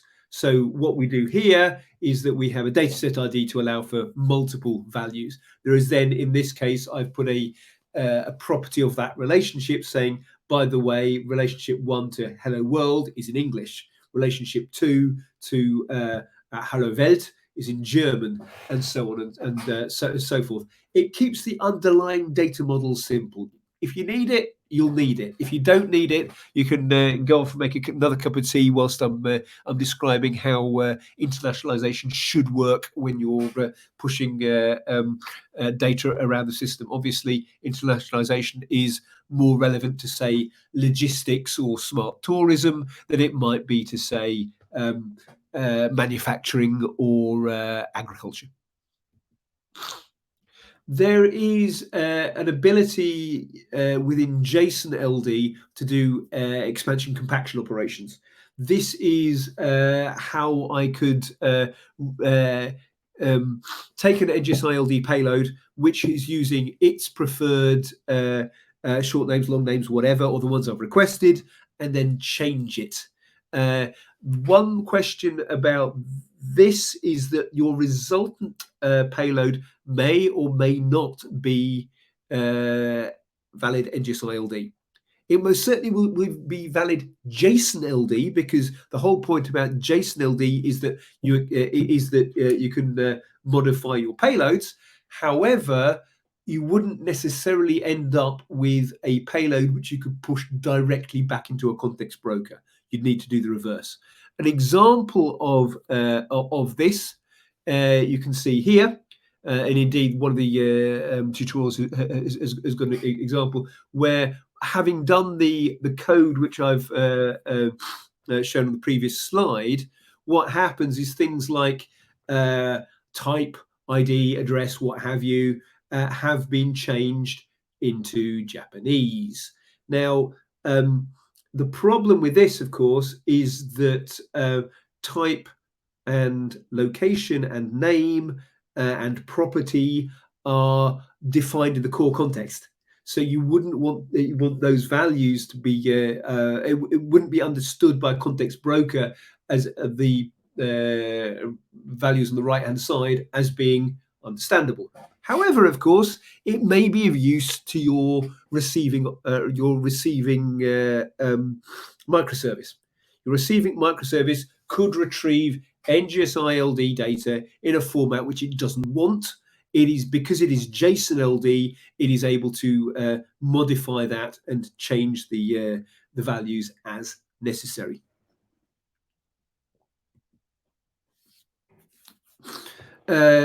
If you're worrying about collation support, if you want to get queries on natural language strings, if you want to get orderings on natural language strings, it's tricky because the idea for context brokers is that context brokers are there for data exchange. Therefore, the data inside the context broker needs to follow a series of strict rules. As was mentioned last hour, dates are always ISO 8601 dates. You shouldn't have an attribute saying this is a date and another attribute saying this is an Islamic date. You shouldn't have an attribute saying this is the name of the address in French, and another one saying this is the name of the address in French without any accents on, because I need to deal with the system. This is very much the realm of your receiving microservice, which then needs to do the necessary formatting. So if, say, for example, you have a model which has got opening times and closing times, it is going to be internationalized by default. The date, the opening hours, closing hours should be in ISO, understandable ISO format. You can then use some sort of internationalization library to modify that into a style. So I was saying, we are FIWARE or vendredi or whatever it is. It makes it not directly something what context brokers do. However, the data which is held within the context broker is available in that format. One very useful piece of information is if you are dealing with natural languages in a database, you can usually set up the database such that it understands various natural languages. You can't do that directly in context brokers because if you want to do data sharing, because obviously I need to get data from potentially multiple locations. So the one way you can get around this is you can create your own collation index. Let's say I wanted to search for street names for my buses in Spanish, right? And I don't care whether they've spelt the values using uppercase letters, lowercase letters, whether they've got an accent on the A or not. You can, in this case, I would add in a property of a property to have the collation index, which I would be able to search on. So I could just say, okay, take whatever the value when I'm doing the insert, take whatever value it is, add in another property of property saying, okay, strip all the accents, put it all lowercase, and I can then make queries on that element. Should this be necessary?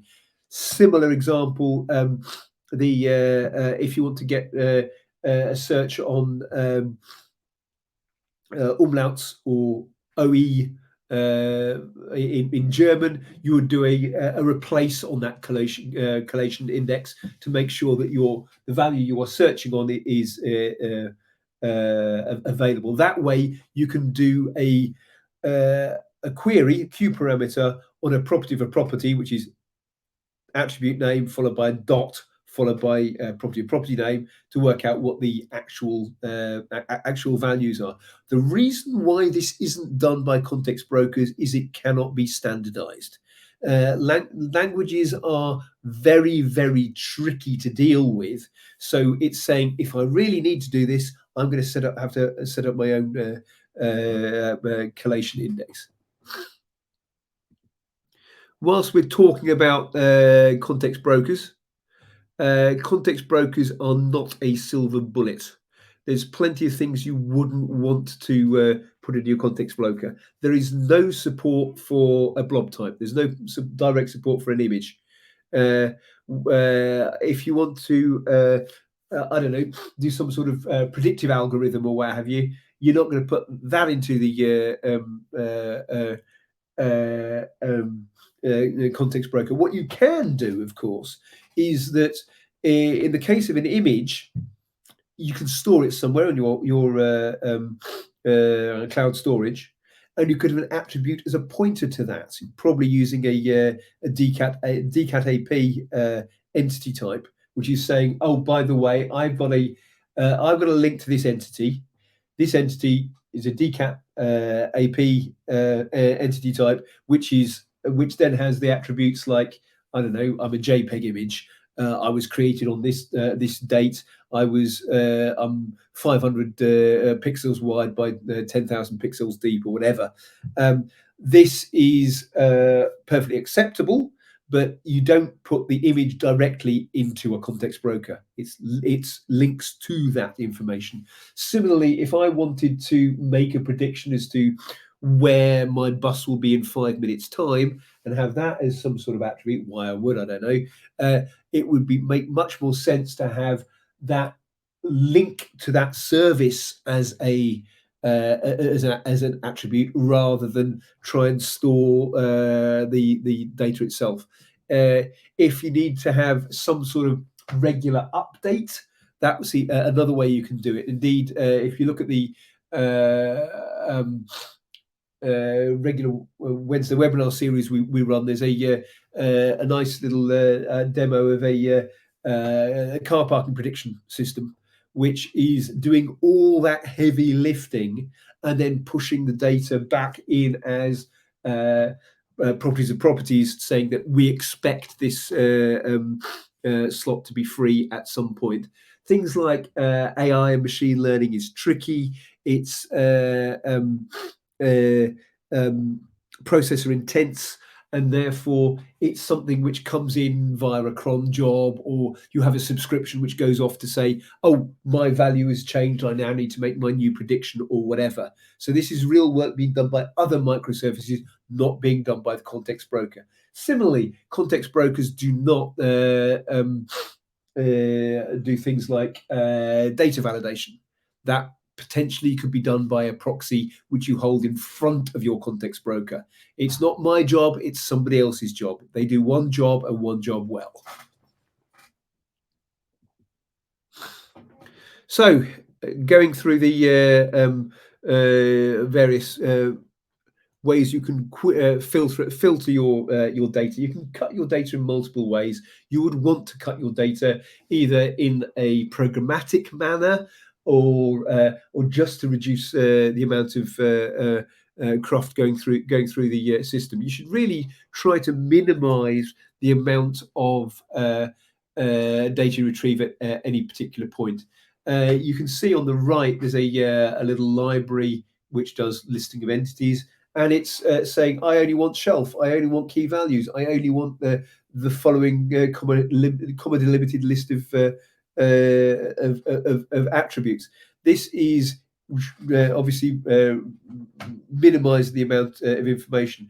Usually you can guarantee that ID is unique. Ideally, if you have an agreement across the board that you can have a unique ID, because that's your industry standard. There probably is an industry standard as to what your entities are. That's great. However, if for whatever reason you can't rely on there being a globally unique ID, you could consider using an externally defined legal ID. So going back to my animals, if you look at the animal data model, I have an ID of cow 1, 2, 3, 4, fine, whatever. However, every animal has got a legal ID, and you can use that to track something as being absolutely unique. Should it be necessary? And then I could generate my IDs for my animals, say using, I don't know, UUIDs or something like that if necessary. Majority of these parameters can take a comma separated list, which is an OR. So you could have type this or type that, or options, key values, comma, sysatters, or whatever. As mentioned before, use normalized when doing data exchange, but you can use key values, you can use concise should you wish to do a subscription, or should you wish to minimize your payloads as necessary. This is the current list of operators which are available under the Q parameter. The Q parameter is remarkably powerful, and you should be able to use it. You can put brackets around various parts of the parameter to make things even more filtered. So this is a speed greater than 50 or RPM greater than 3000 and brand name Mercedes. Obviously, it can change the precedent, or can clarify the precedence of the various operators, which obviously makes your complex query a lot easier to understand. The second and third queries on that list are actually the same. There's this dot, which can do greater than, less than, which makes things a bit shorter as well. Not particularly useful outside of numbers, but obviously, again, means that your query is easier to understand. You can see when I'm looking for the sub attribute of a JSON object, I use square brackets. Whereas if I want to find a property of a property, it's dot syntax. This is the opposite, I think, of the old way of doing it, NGSI v2, but this is the way that NGSI-LD context brokers are defined. You will notice on the city address that I have a URL encoded the umlaut in Düsseldorf, because that is what the value which is held inside the context broker. You can, and again, you have an OR op if necessary, or if you are looking for searching for elements within an array, you can have A or B using a comma separator. The various elements are done part of the GeoQ parameter already, but just to clarify, there are about 8 distant geo relationships which could be queried. These are fairly standard geographical terms, like within a polygon, within the intersect of a polygon, within equals a value, or within a certain distance of a location. It should be emphasized that the geo property by default is location. Location is well defined within the core context of the context broker. But if you want to use another geo property like observation space, which again actually is in the core context, you've got 3 of them actually. You've got observation space, you've got operation space, and you've got location. Observation space is obviously where this, say, where this camera is looking at. Whereas operation space is, say, where this robot is roaming around. Whereas location is very generic to absolutely everybody and anything.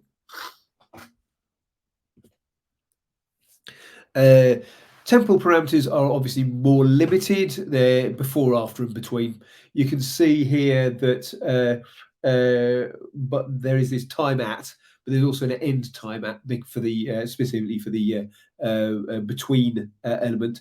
Once again, there is a default for time property, as I showed you how that could be pushed on to modify that, but this is by default observe that. Use observe that for your data.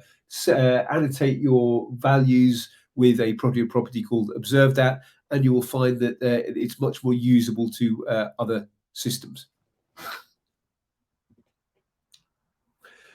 So again, I'm going to get another quick cup of tea, but I'm going to stop this at this point and leave you with a question. And the question I've got here is, I am now starting to create a proper NGSI system, a proper data space of my system. And we're going to have to start thinking about how would we generate a usable data space across my example. And the scenario is as follows, right?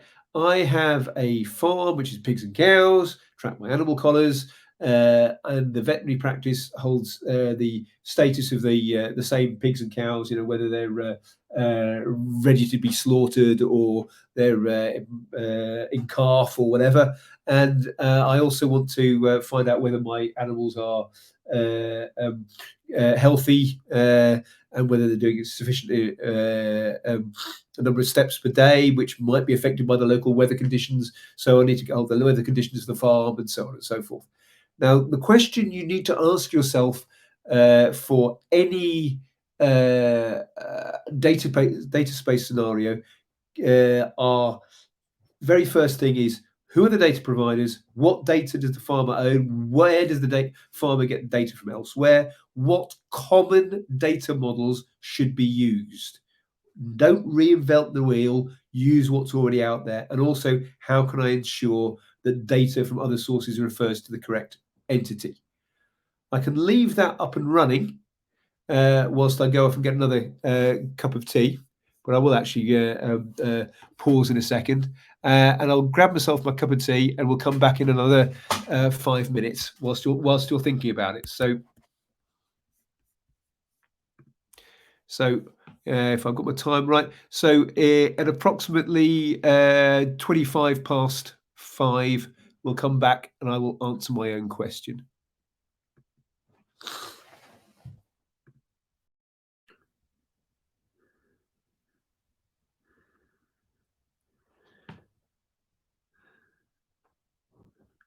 Well, welcome back. Wasn't the world's most difficult question, was it? You can see that from this scenario, it's fairly obvious that there needs to be 3 context brokers talking to each other in this system. The farmer obviously has their own context broker. Why? Because they need to be able to access the data. They need to push data into their system. The data which they obviously control is going to be about the animals themselves. They're going to have some sort of record for the each pig, each cow. They will have some sort of entity for each IoT device they have attached to the various animals. So the animal collars are going to be devices of some sort with a relationship to which animal they're attached to. But augmenting their data, they would need data from other systems. They would need data from the vet, who obviously would also have some sort of definition of pig or cow. And they would also want other forms of context data from other third-party providers. So, looking at this into more detail, there we go. We would be looking at the following sorts of data models. Now, as I said, I don't want to go around inventing the wheel. There already are existing data models on animals. There already are existing data models on the field in which I would be getting my weather data, for example, so AgriParcel.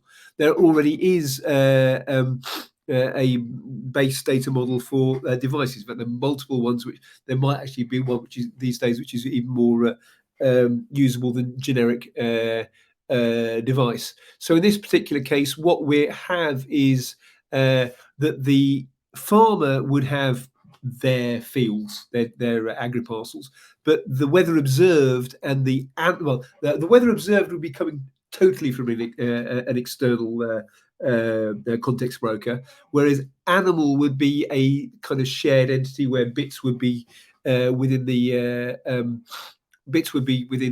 farmer's version, or updated bits could be from the vet. And there are different models you can use for how you would distribute this data. The question is, does this data lie in the farmer's context broker? Are they allowed to take a copy of the data which is coming from the vet? Or are they forced to always get the latest value? Now, for the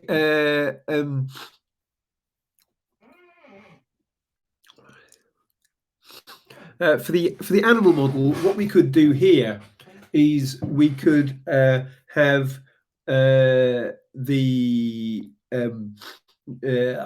I've got locally, I'm calling him cow 006, but he must have, or she actually, it's a female cow, isn't it? It's not a bull.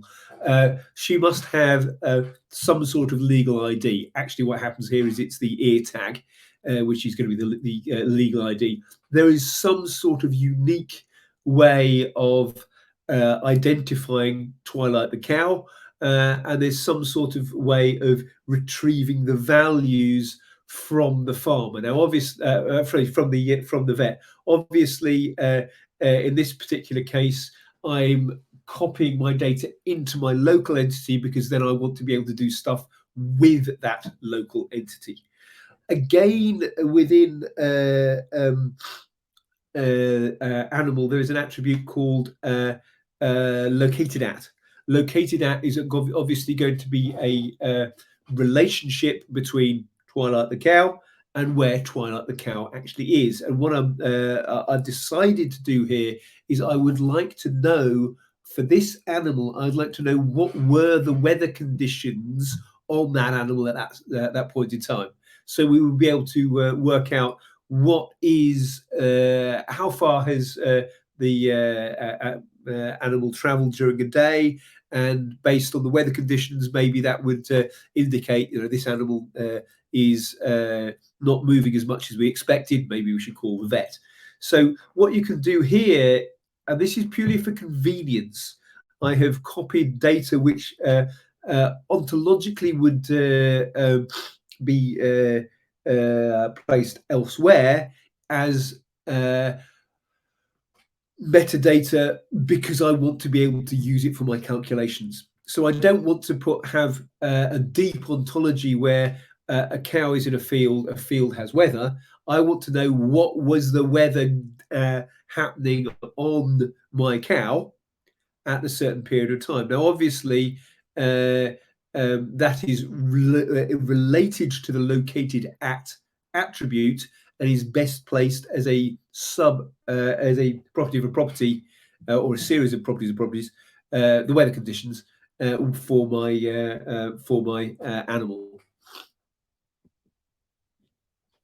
So option one is to have something a bit like this, where what we could do is we could have a pull subscription type mechanism, where I could have an attribute on my cow called refresh vet data.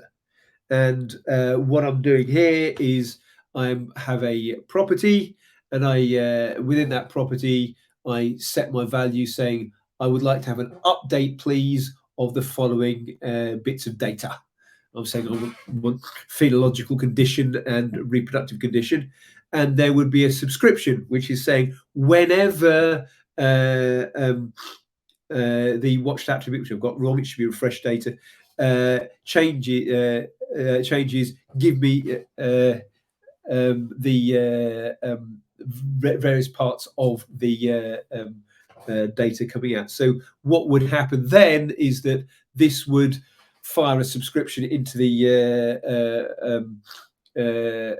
vet. The vet would then pass their data back using whatever business logic is necessary. You notice that in this particular case, I am pushing via legal ID, and therefore there might be additional changes which might need to be done. Fine, it's a microservice if necessary. Data is messy sometimes, but in the easiest way, we've got the in the subscription, we've got the ID, we've got the type, we've got the legal ID, we've got the attributes we want to get hold of. We should be able to do a push. Now, I've not put in any security around this. You can probably work out that you will need some sort of distributed trust to work out, yes, vet A can pass data to farmer B or whatever. Option 2. This is more of I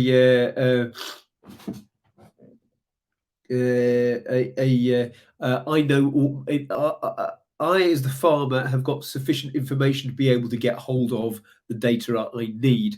I could use something like related source. Again, I'm looking at the standard data model for AgriParcel. AgriParcel has got attributes which will say, oh, by the way, this field, which is my unique ID, it's kind of related to somebody else's unique ID as well, by the way, which has got, again, more metadata saying, oh, by the way, this unique ID for related source, which I'm dealing with, it's kind of related to that external weather station application. So you've got sufficient data in AgriParcel to be able to make that necessary request. So at that point, we could, I think on the next slide, and obviously the AgriParcel itself would have potentially weather conditions. This is what it's currently raining on me, or it could be a registration onto that external system, depending on whether you want live data or you'll have to pay for the data and you have to pull it occasionally. In this particular case, what we could do is, because we've got sufficient data in the metadata of the AgriParcel, is that we could then make a request, or a subscription request, to say, this is now changed. Go off and get this from that particular user.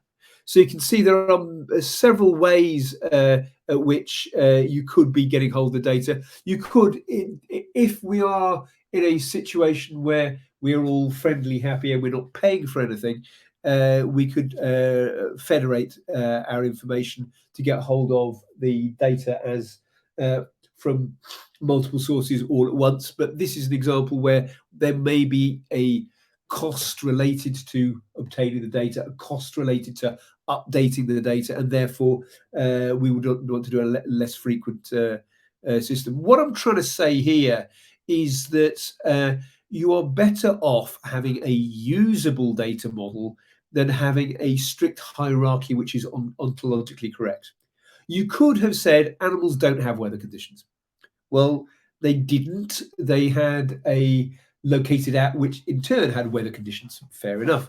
But that way I could retrieve Twilight the cow and get all of the information I need out of my animal. So if it's my business need to say, be able to query, do cows lie down in the rain, it makes much more sense to place the sufficient information somehow, maybe deeper, but somehow into animal than to put it elsewhere.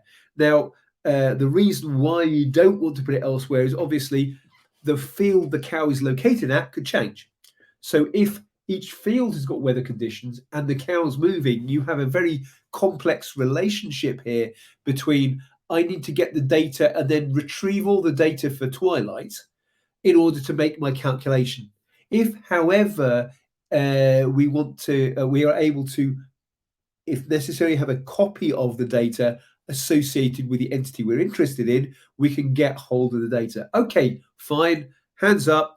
More data storage is required for this way of doing it, but there is, and potentially because not all animal entities will have a weather conditions sub-attribute, fine, not a problem, but I would reuse common names anyway.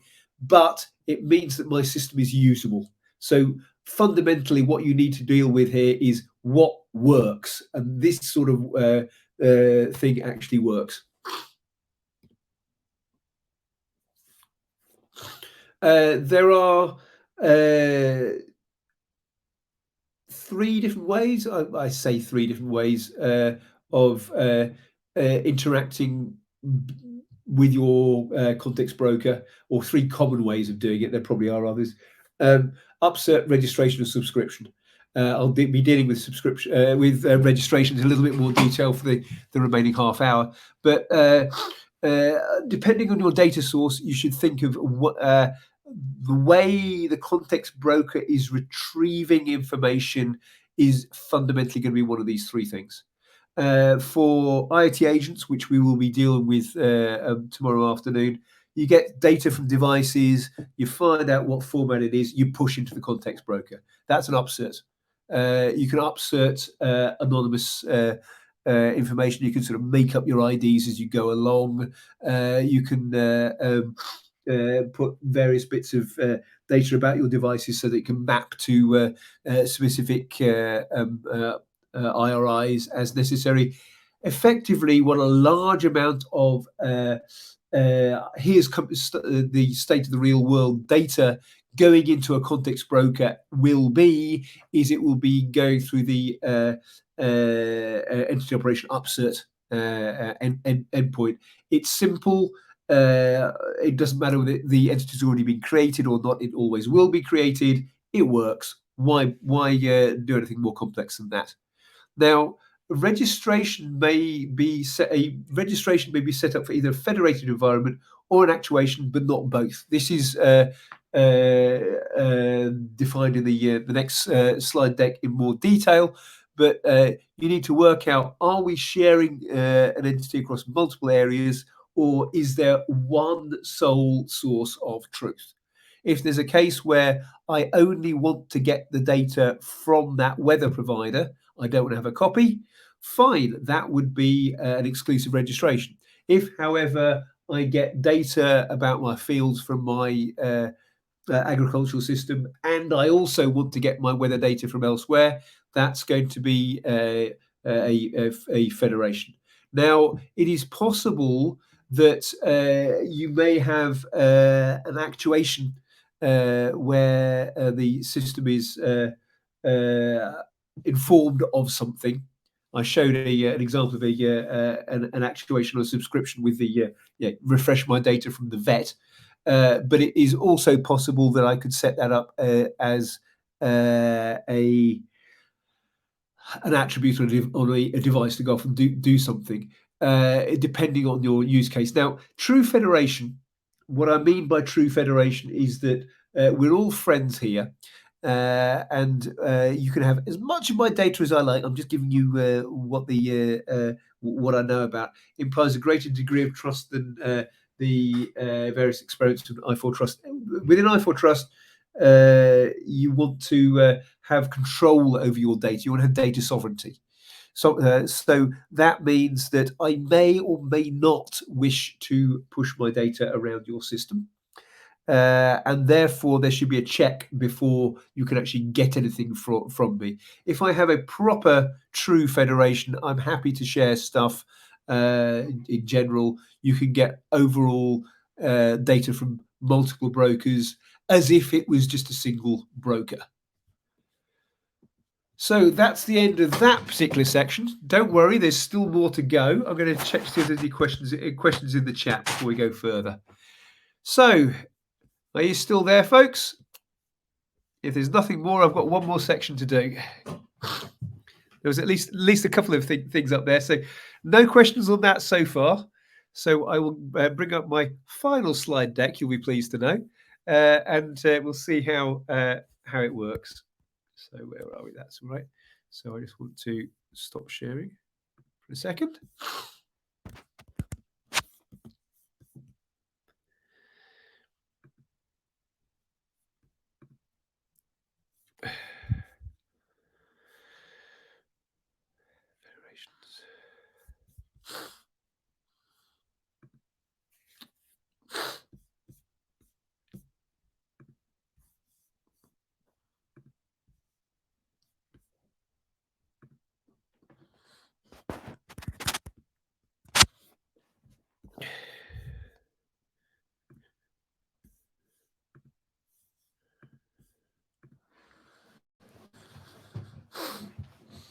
Right. So final bit. The definition of registrations and how they are used has been massively clarified within the 161 and indeed upcoming 171 um, specification.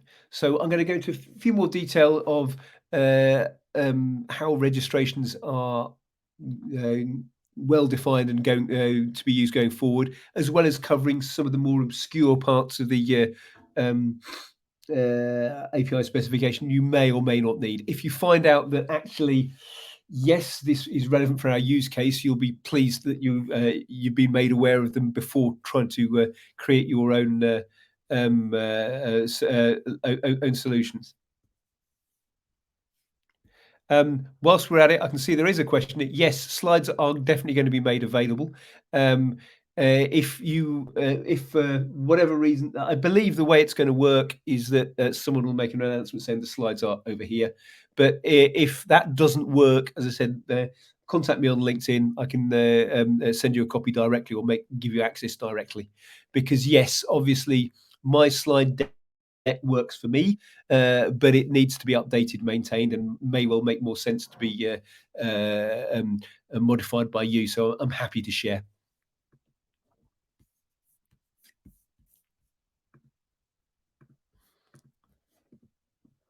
So, various things we can cover in the remaining period of time. Things like multi-attributes, dataset ID, scopes, and various bits on registrations. So, start off with dataset ID. Dataset ID is used where you might have a problem like this, is that we could get a property which is fundamentally one value, but we could get it from multiple different systems. So in this case, we're getting a speed from a speedometer, but also from some sort of speed camera, and we're getting it from the navigation system. They are the same, but they're different. As you can see, the values or calculated values, it needs to be able to distinguish between the various values. Well, obviously, if you have a simple attribute like speed, there's no way to distinguish it. You just directly overwrite it. But what you can do for both properties and relationships is you can add in a so-called dataset ID. A dataset ID is obviously related to a URN, which is a bit like saying the value related to this particular thingy. If you don't place dataset ID, it's the default value. That is the 95% use case. The only place I've seen attributes, dataset ID making real sense is relationships, and I think I'll come into that later. But if you have this situation, a retrieve will get all your values back, but you are able to update an individual value by specifying a specific dataset ID. In this particular case, you could create an entity using speedometer, but you could also add in further speeds by putting in the same value. You can see it's an array. Each one's an individual data set ID. The overall result is just saying, okay, I have a speed attribute, but I'm getting multiple potential values back. Probably more useful is a dataset ID with relationships. Because if I have defined friend as a relationship, it's an object. An object is a link to a single entity. Now, in this case, I have more than one friend. So it would be possible to have an object pointing at John, but also an object pointing at Paul. And the way to define the difference is because obviously I would have a dataset ID for each one of these, so I could have multiple friends rather than just being lonely. There's nothing wrong with having specific metadata associated to a single part of that relationship. I happened to show this with my same as example on the language-based entities. In this particular case, I've got a best friend. I only have one best friend, but that best friend is associated with a single dataset ID. Obviously, if necessary, again, I could modify the data as necessary. I very briefly mentioned scope previously. This is going to a little bit more detail. Scope is how to get through a hierarchical query. So do I want to get everything from Madrid? Do I want to get everything from certain gardens in Madrid? Do I want to get everything from a certain flower bed in a certain garden in Madrid? So on and so forth. There is a scope parameter, which is the equivalent of the NGSI-LD, NGSI v2 FIWARE service path, which means that you can put a value at the baseline of an entity, and you can do a scope queue just to retrieve only entities which match this particular scope. It is different to v2 FIWARE service path, but it's the same overarching concept. Effectively, like ID and type, which you'll find all over the place, you can, on the baseline of an entity, place a scope or rather an array of scopes if necessary, and you can then query for it using the scope queue parameter, which acts very much like an MQTT subscription. So you can match for a group or whatever. If you're going to use scope, you will need to be using the Scorpio broker at the moment. I believe it's the only one which supports this concept property, but properly, not property. But it is also possible to make a query over multiple scopes if necessary. Here is a quick example. You've got something which is in Heidelberg, something which is in Charlottenburg, different part of Germany, and you can then make a query using the scope queue. It just reduces things to a certain area. One area where this would be particularly useful is, let's say you had separate databases, separate context brokers dealing with certain scopes. You could actually add the scope queue parameter to say a patch, which would then effectively mean that, oh, I only want to update this particular sub-reference of a system. I mentioned tenancy briefly. So this is just going through it. Each you can have one tenant, or you can for the context broker. Basically, I have a set of data, and it's mine, and it belongs to my own context broker. A default tenant is assumed pretty much like when there's no scope queue. It's just everybody. So with if you don't need tenancy because you've only got one user, one client in the system, then fine, you don't need to bother with it. Typically, when you're using IoT agents, it is necessary. I don't think you can set it up beforehand, but this is actually a bit of a gotcha, because what happens is that if I have put data in using the default tenant, or I put in data using a tenant with a name like FIWARE, if I do a get, I'm only going to get back the stuff from the tenant I'm requesting. So it is possible if I use the NGSI-LD tenant header and then do a query without it, I'm going to get no data back, and I'm going to wonder what on earth's gone wrong. But this is because my data is separated, and as I said, it's legally separated due to it's separated usually due to legal concerns.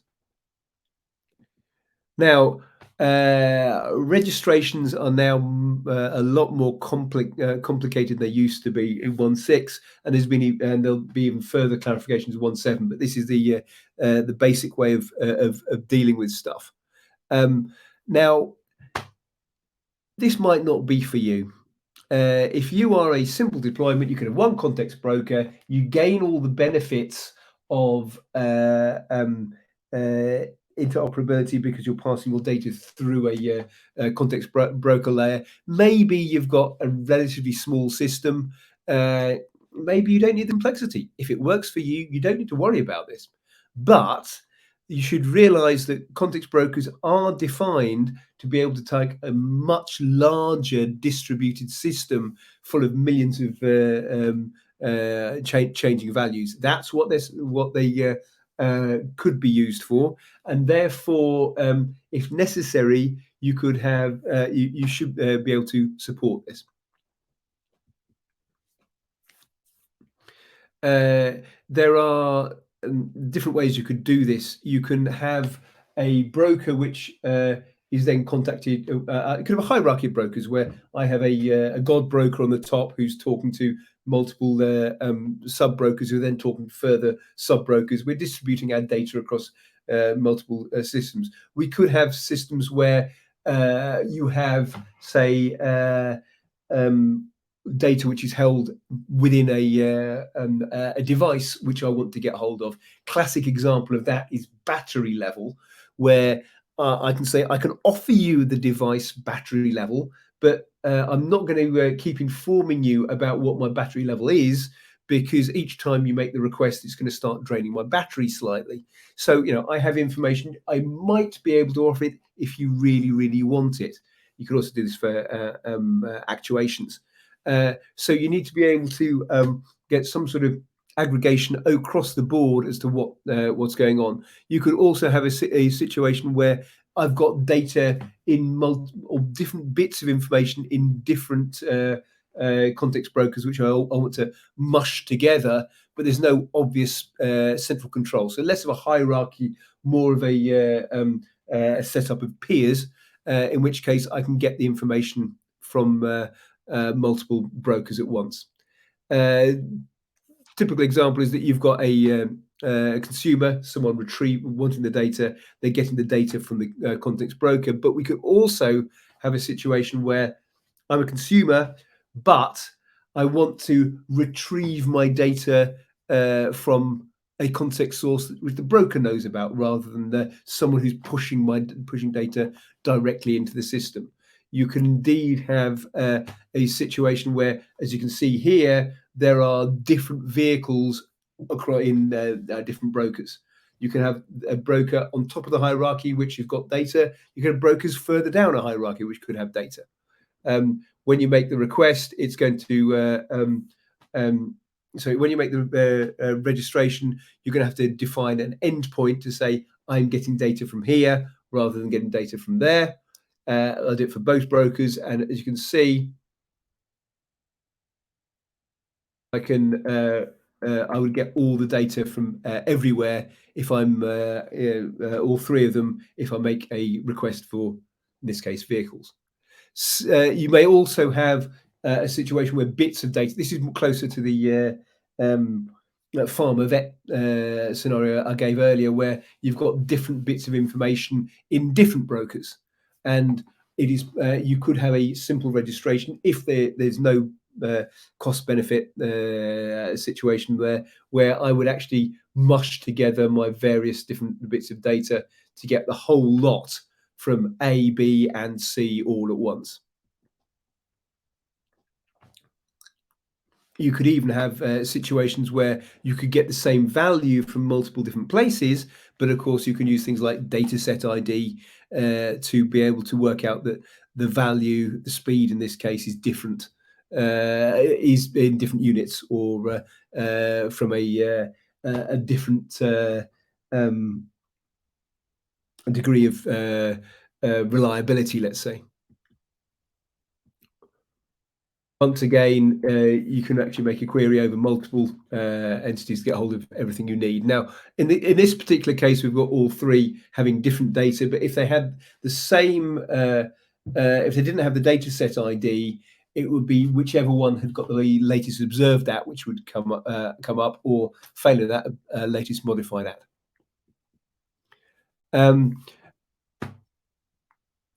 It is possible when you are setting up a registration to request data from another context broker on a specific tenant, because as you noticed from the tenant information, that is isolated. Being isolated means that effectively it might as well be a separate broker. We might as well get the information directly from somewhere else. So why not have the option to be able to retrieve that information in your registration? The number of fields in registrations is slowly growing because, as I said, tenant is an example of something which is coming in there. But there's now multiple other. I'm going to slip that slide. Multiple other ways you can get hold of information. What we've described so far is federation, which is what's known as an inclusive registration. I can have data, you can have data, they can all have data. There are other ways, with other modes of operation. It could be the case that I have data, you have data, and I'll accept and I'll take your data if I don't have anything myself. So whatever I have is higher in priority than whatever you have. Good example is, let's say I have a weather station in a field. I'd like to get my data. I have a field, but I don't have any weather station weather information. I'd like to get it from your third-party service as a backup. That is what's known as auxiliary. The alternative to this, where I have data and you have data, is where only you have the data. I am explicitly barred from having the data myself. This is quite useful when you want to have a real hierarchy, because I could set up an exclusive registration or a redirect registration, saying, well, take redirect as a good example, where I'm saying all of this data lies in you. Whenever I make a request, I'm basically just forwarding it straight onto you.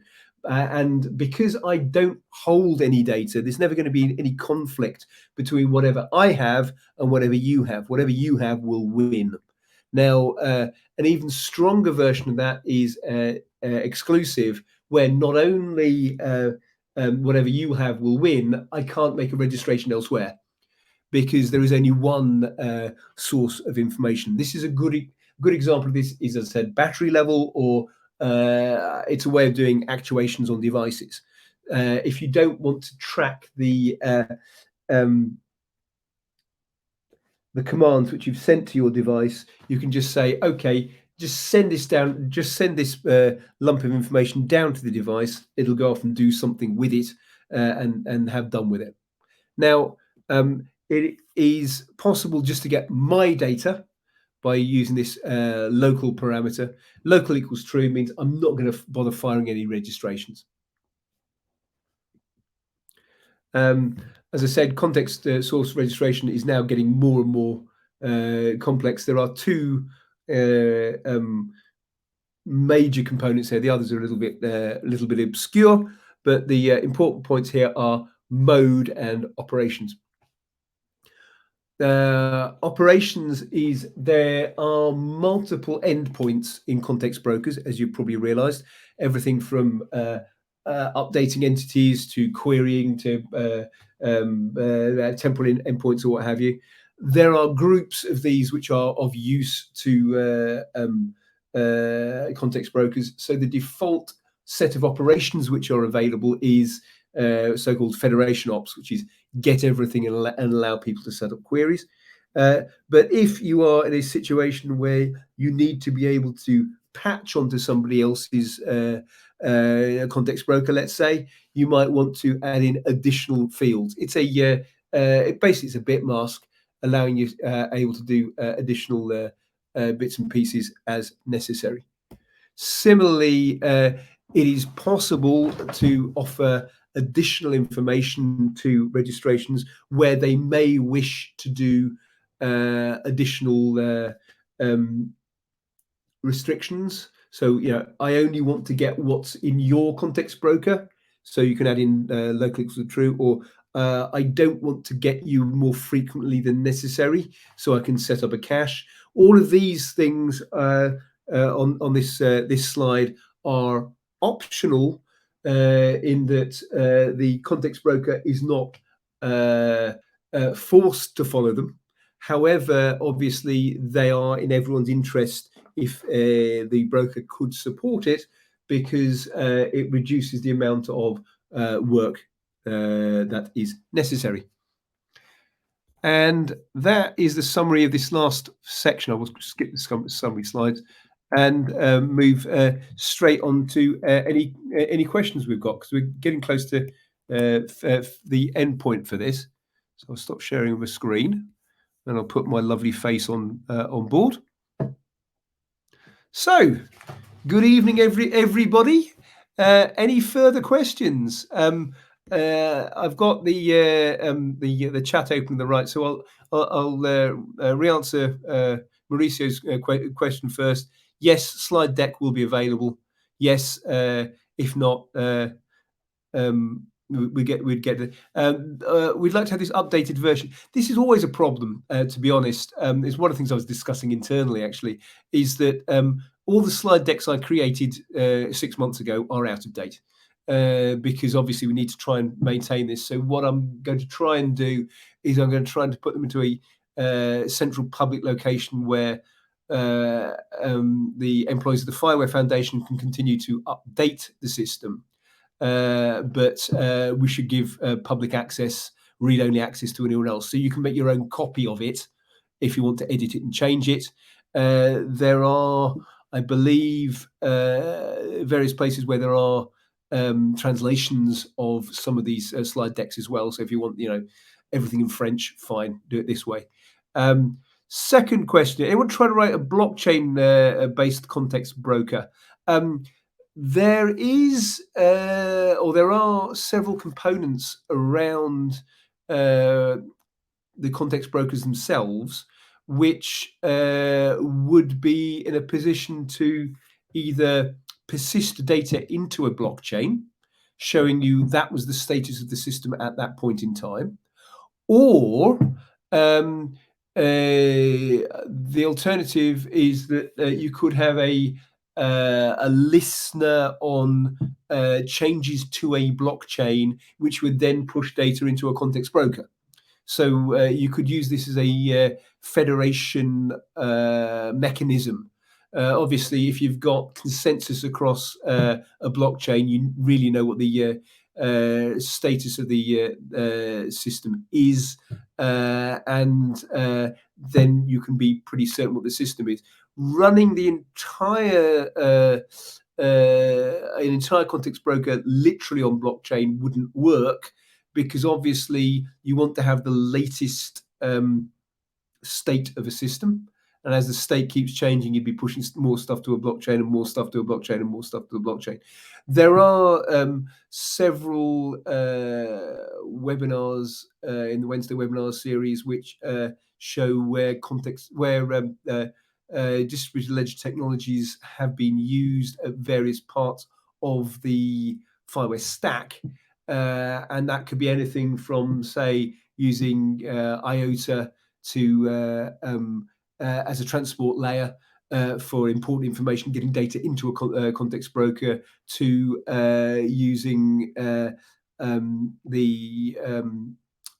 FIWARE Canis Major component for effectively pushing something to a context broker, and then also pushing a receipt to a blockchain, so that you can show that the system is performing as expected. There's actually a pilot in Leuven in Low Countries, where this is being used to validate access to a city centre system. So, answer to Andre's question is no, and no for good reason. But blockchain is one of the elements which is attached to microservices surrounding a context broker, which should be tomorrow's or part of tomorrow's session. Next question. How is performance of NGSI-LD compared to NGSI v2? It depends. It depends on which context broker you're using. It depends on what sort of data you're putting through the system. It should be the case that NGSI v2 is simpler, and therefore it should be quicker. But that rather depends on your context broker, which in that case would be Orion Classic, being quicker than another context broker out there. Multiple NGSI-LD context brokers available. I think there's a couple of V2 ones, but there's one major one, which is Telefonica's Orion. And therefore, if someone is quicker at doing the persistence or quicker at doing the request, you get a higher throughput. Within the FIWARE Foundation, there are publicly available some speed tests across the NGSI-LD context brokers, so you can see where various context brokers are better at performing than others, or worse at performing than others. But even then, it's going to be a matter of what am I trying to do here?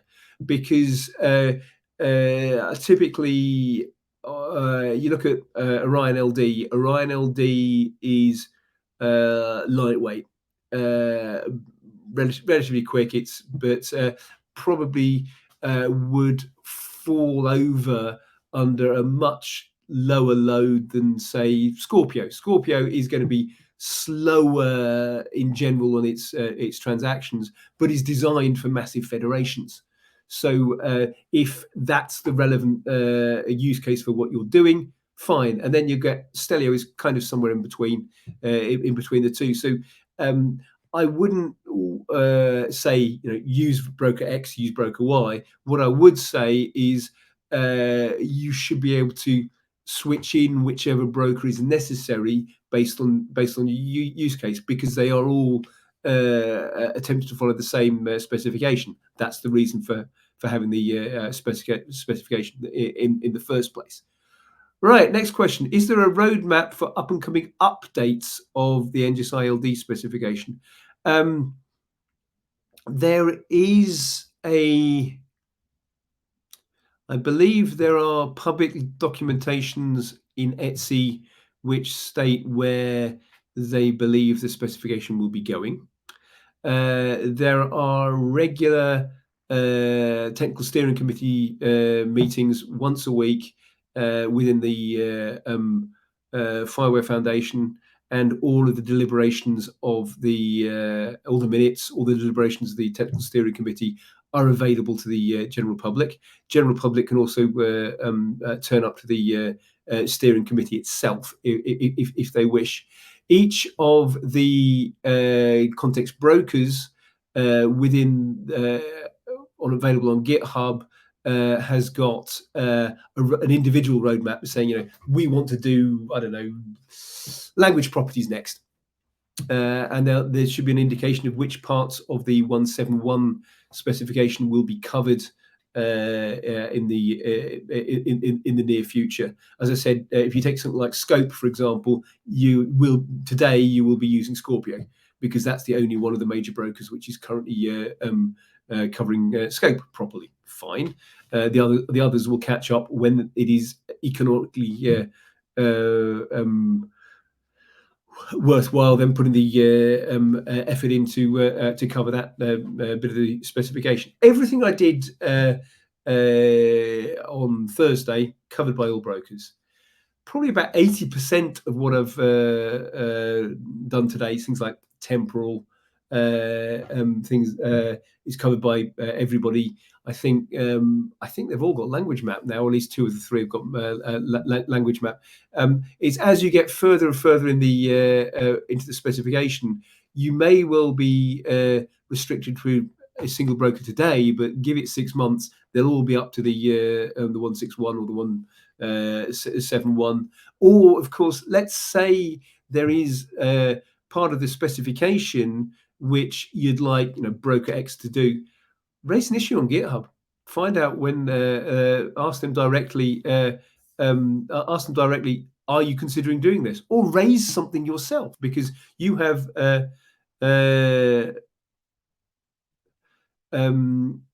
This is open source software, so you would be in a position to either contribute or influence it as necessary. I see that the roadmap for blockchain adapter was deleted in GitHub. Which repository are you talking about there, Andre? Because I'm not sure which one you're talking about there. It may well be something which gets covered, or the way of doing it may well be something that gets covered in tomorrow's session. So, do you want to just paste in which repo you're talking about? Canis Major exists. Canis Major most certainly does exist. I don't think it's been deleted. I think it's been pushed into right. Just a minute.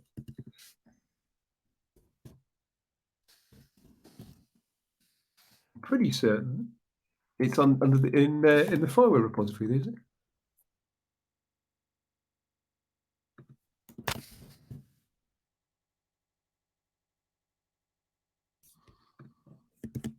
Right, there we go. Canis Major, there we go.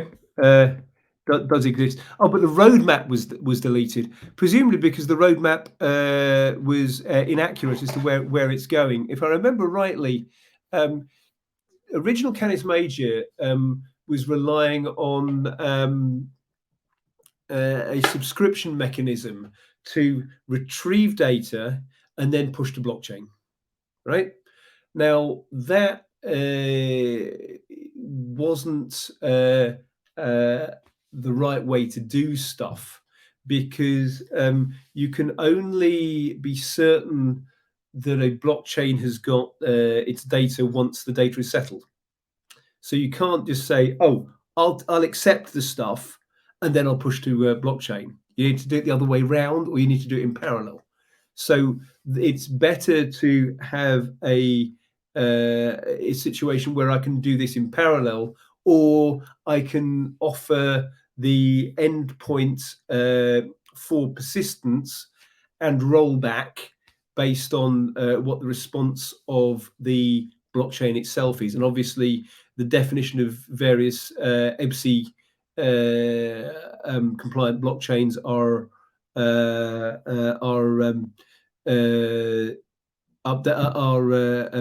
being clarified and defined.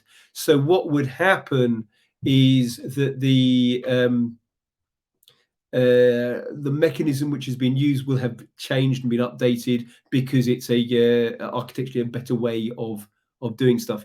Okay, so they're saying the roadmap for that that one doesn't exist at the moment. Well, that could be a case of raise a query on the an issue on the repository in question. Maybe it's deleted by mistake. I don't know. I'd have to look at that internally. Obviously the software exists, and as far as I know, it is still in use. Indeed, I was discussing use of blockchain within FIWARE in a German-speaking FIWARE event about a month or two back. So it's certainly still there, and it's still being developed. But what comes next, I don't know. What are the possible ways to communicate a proprietary sensor with NGSI-LD? They are manifest. They are also the subject of tomorrow's session. So, Kevin, if you can turn up tomorrow, ask the same question an hour and a half in after that, and then I can clarify stuff. There's no point in me doing the next 3 hours right now. Uh, Anything else?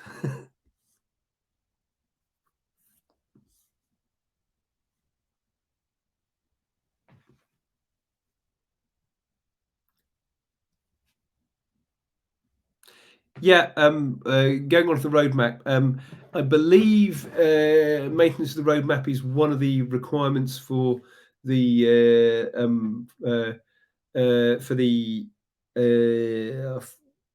entry into the FIWARE catalog. So maybe it's just been deleted by mistake. I wouldn't be surprised. You know, there should be a roadmap for each FIWARE component. If there isn't, and by FIWARE component I mean components which are found within the FIWARE catalog. There are different ways that different bits of software do, but the idea behind the FIWARE catalog is that there is a series of open source software which is available, which follows a common rule set. So maybe that was done by mistake. I don't know.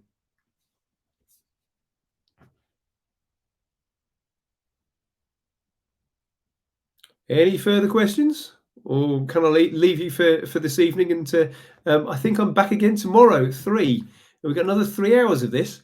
And I know at least Kevin will turn up because I've got to help hopefully answer his question. So thank you very much for attending today, and I'll see some of you, all of you, or even more of you tomorrow afternoon, 3 o'clock CET. Thank you very much.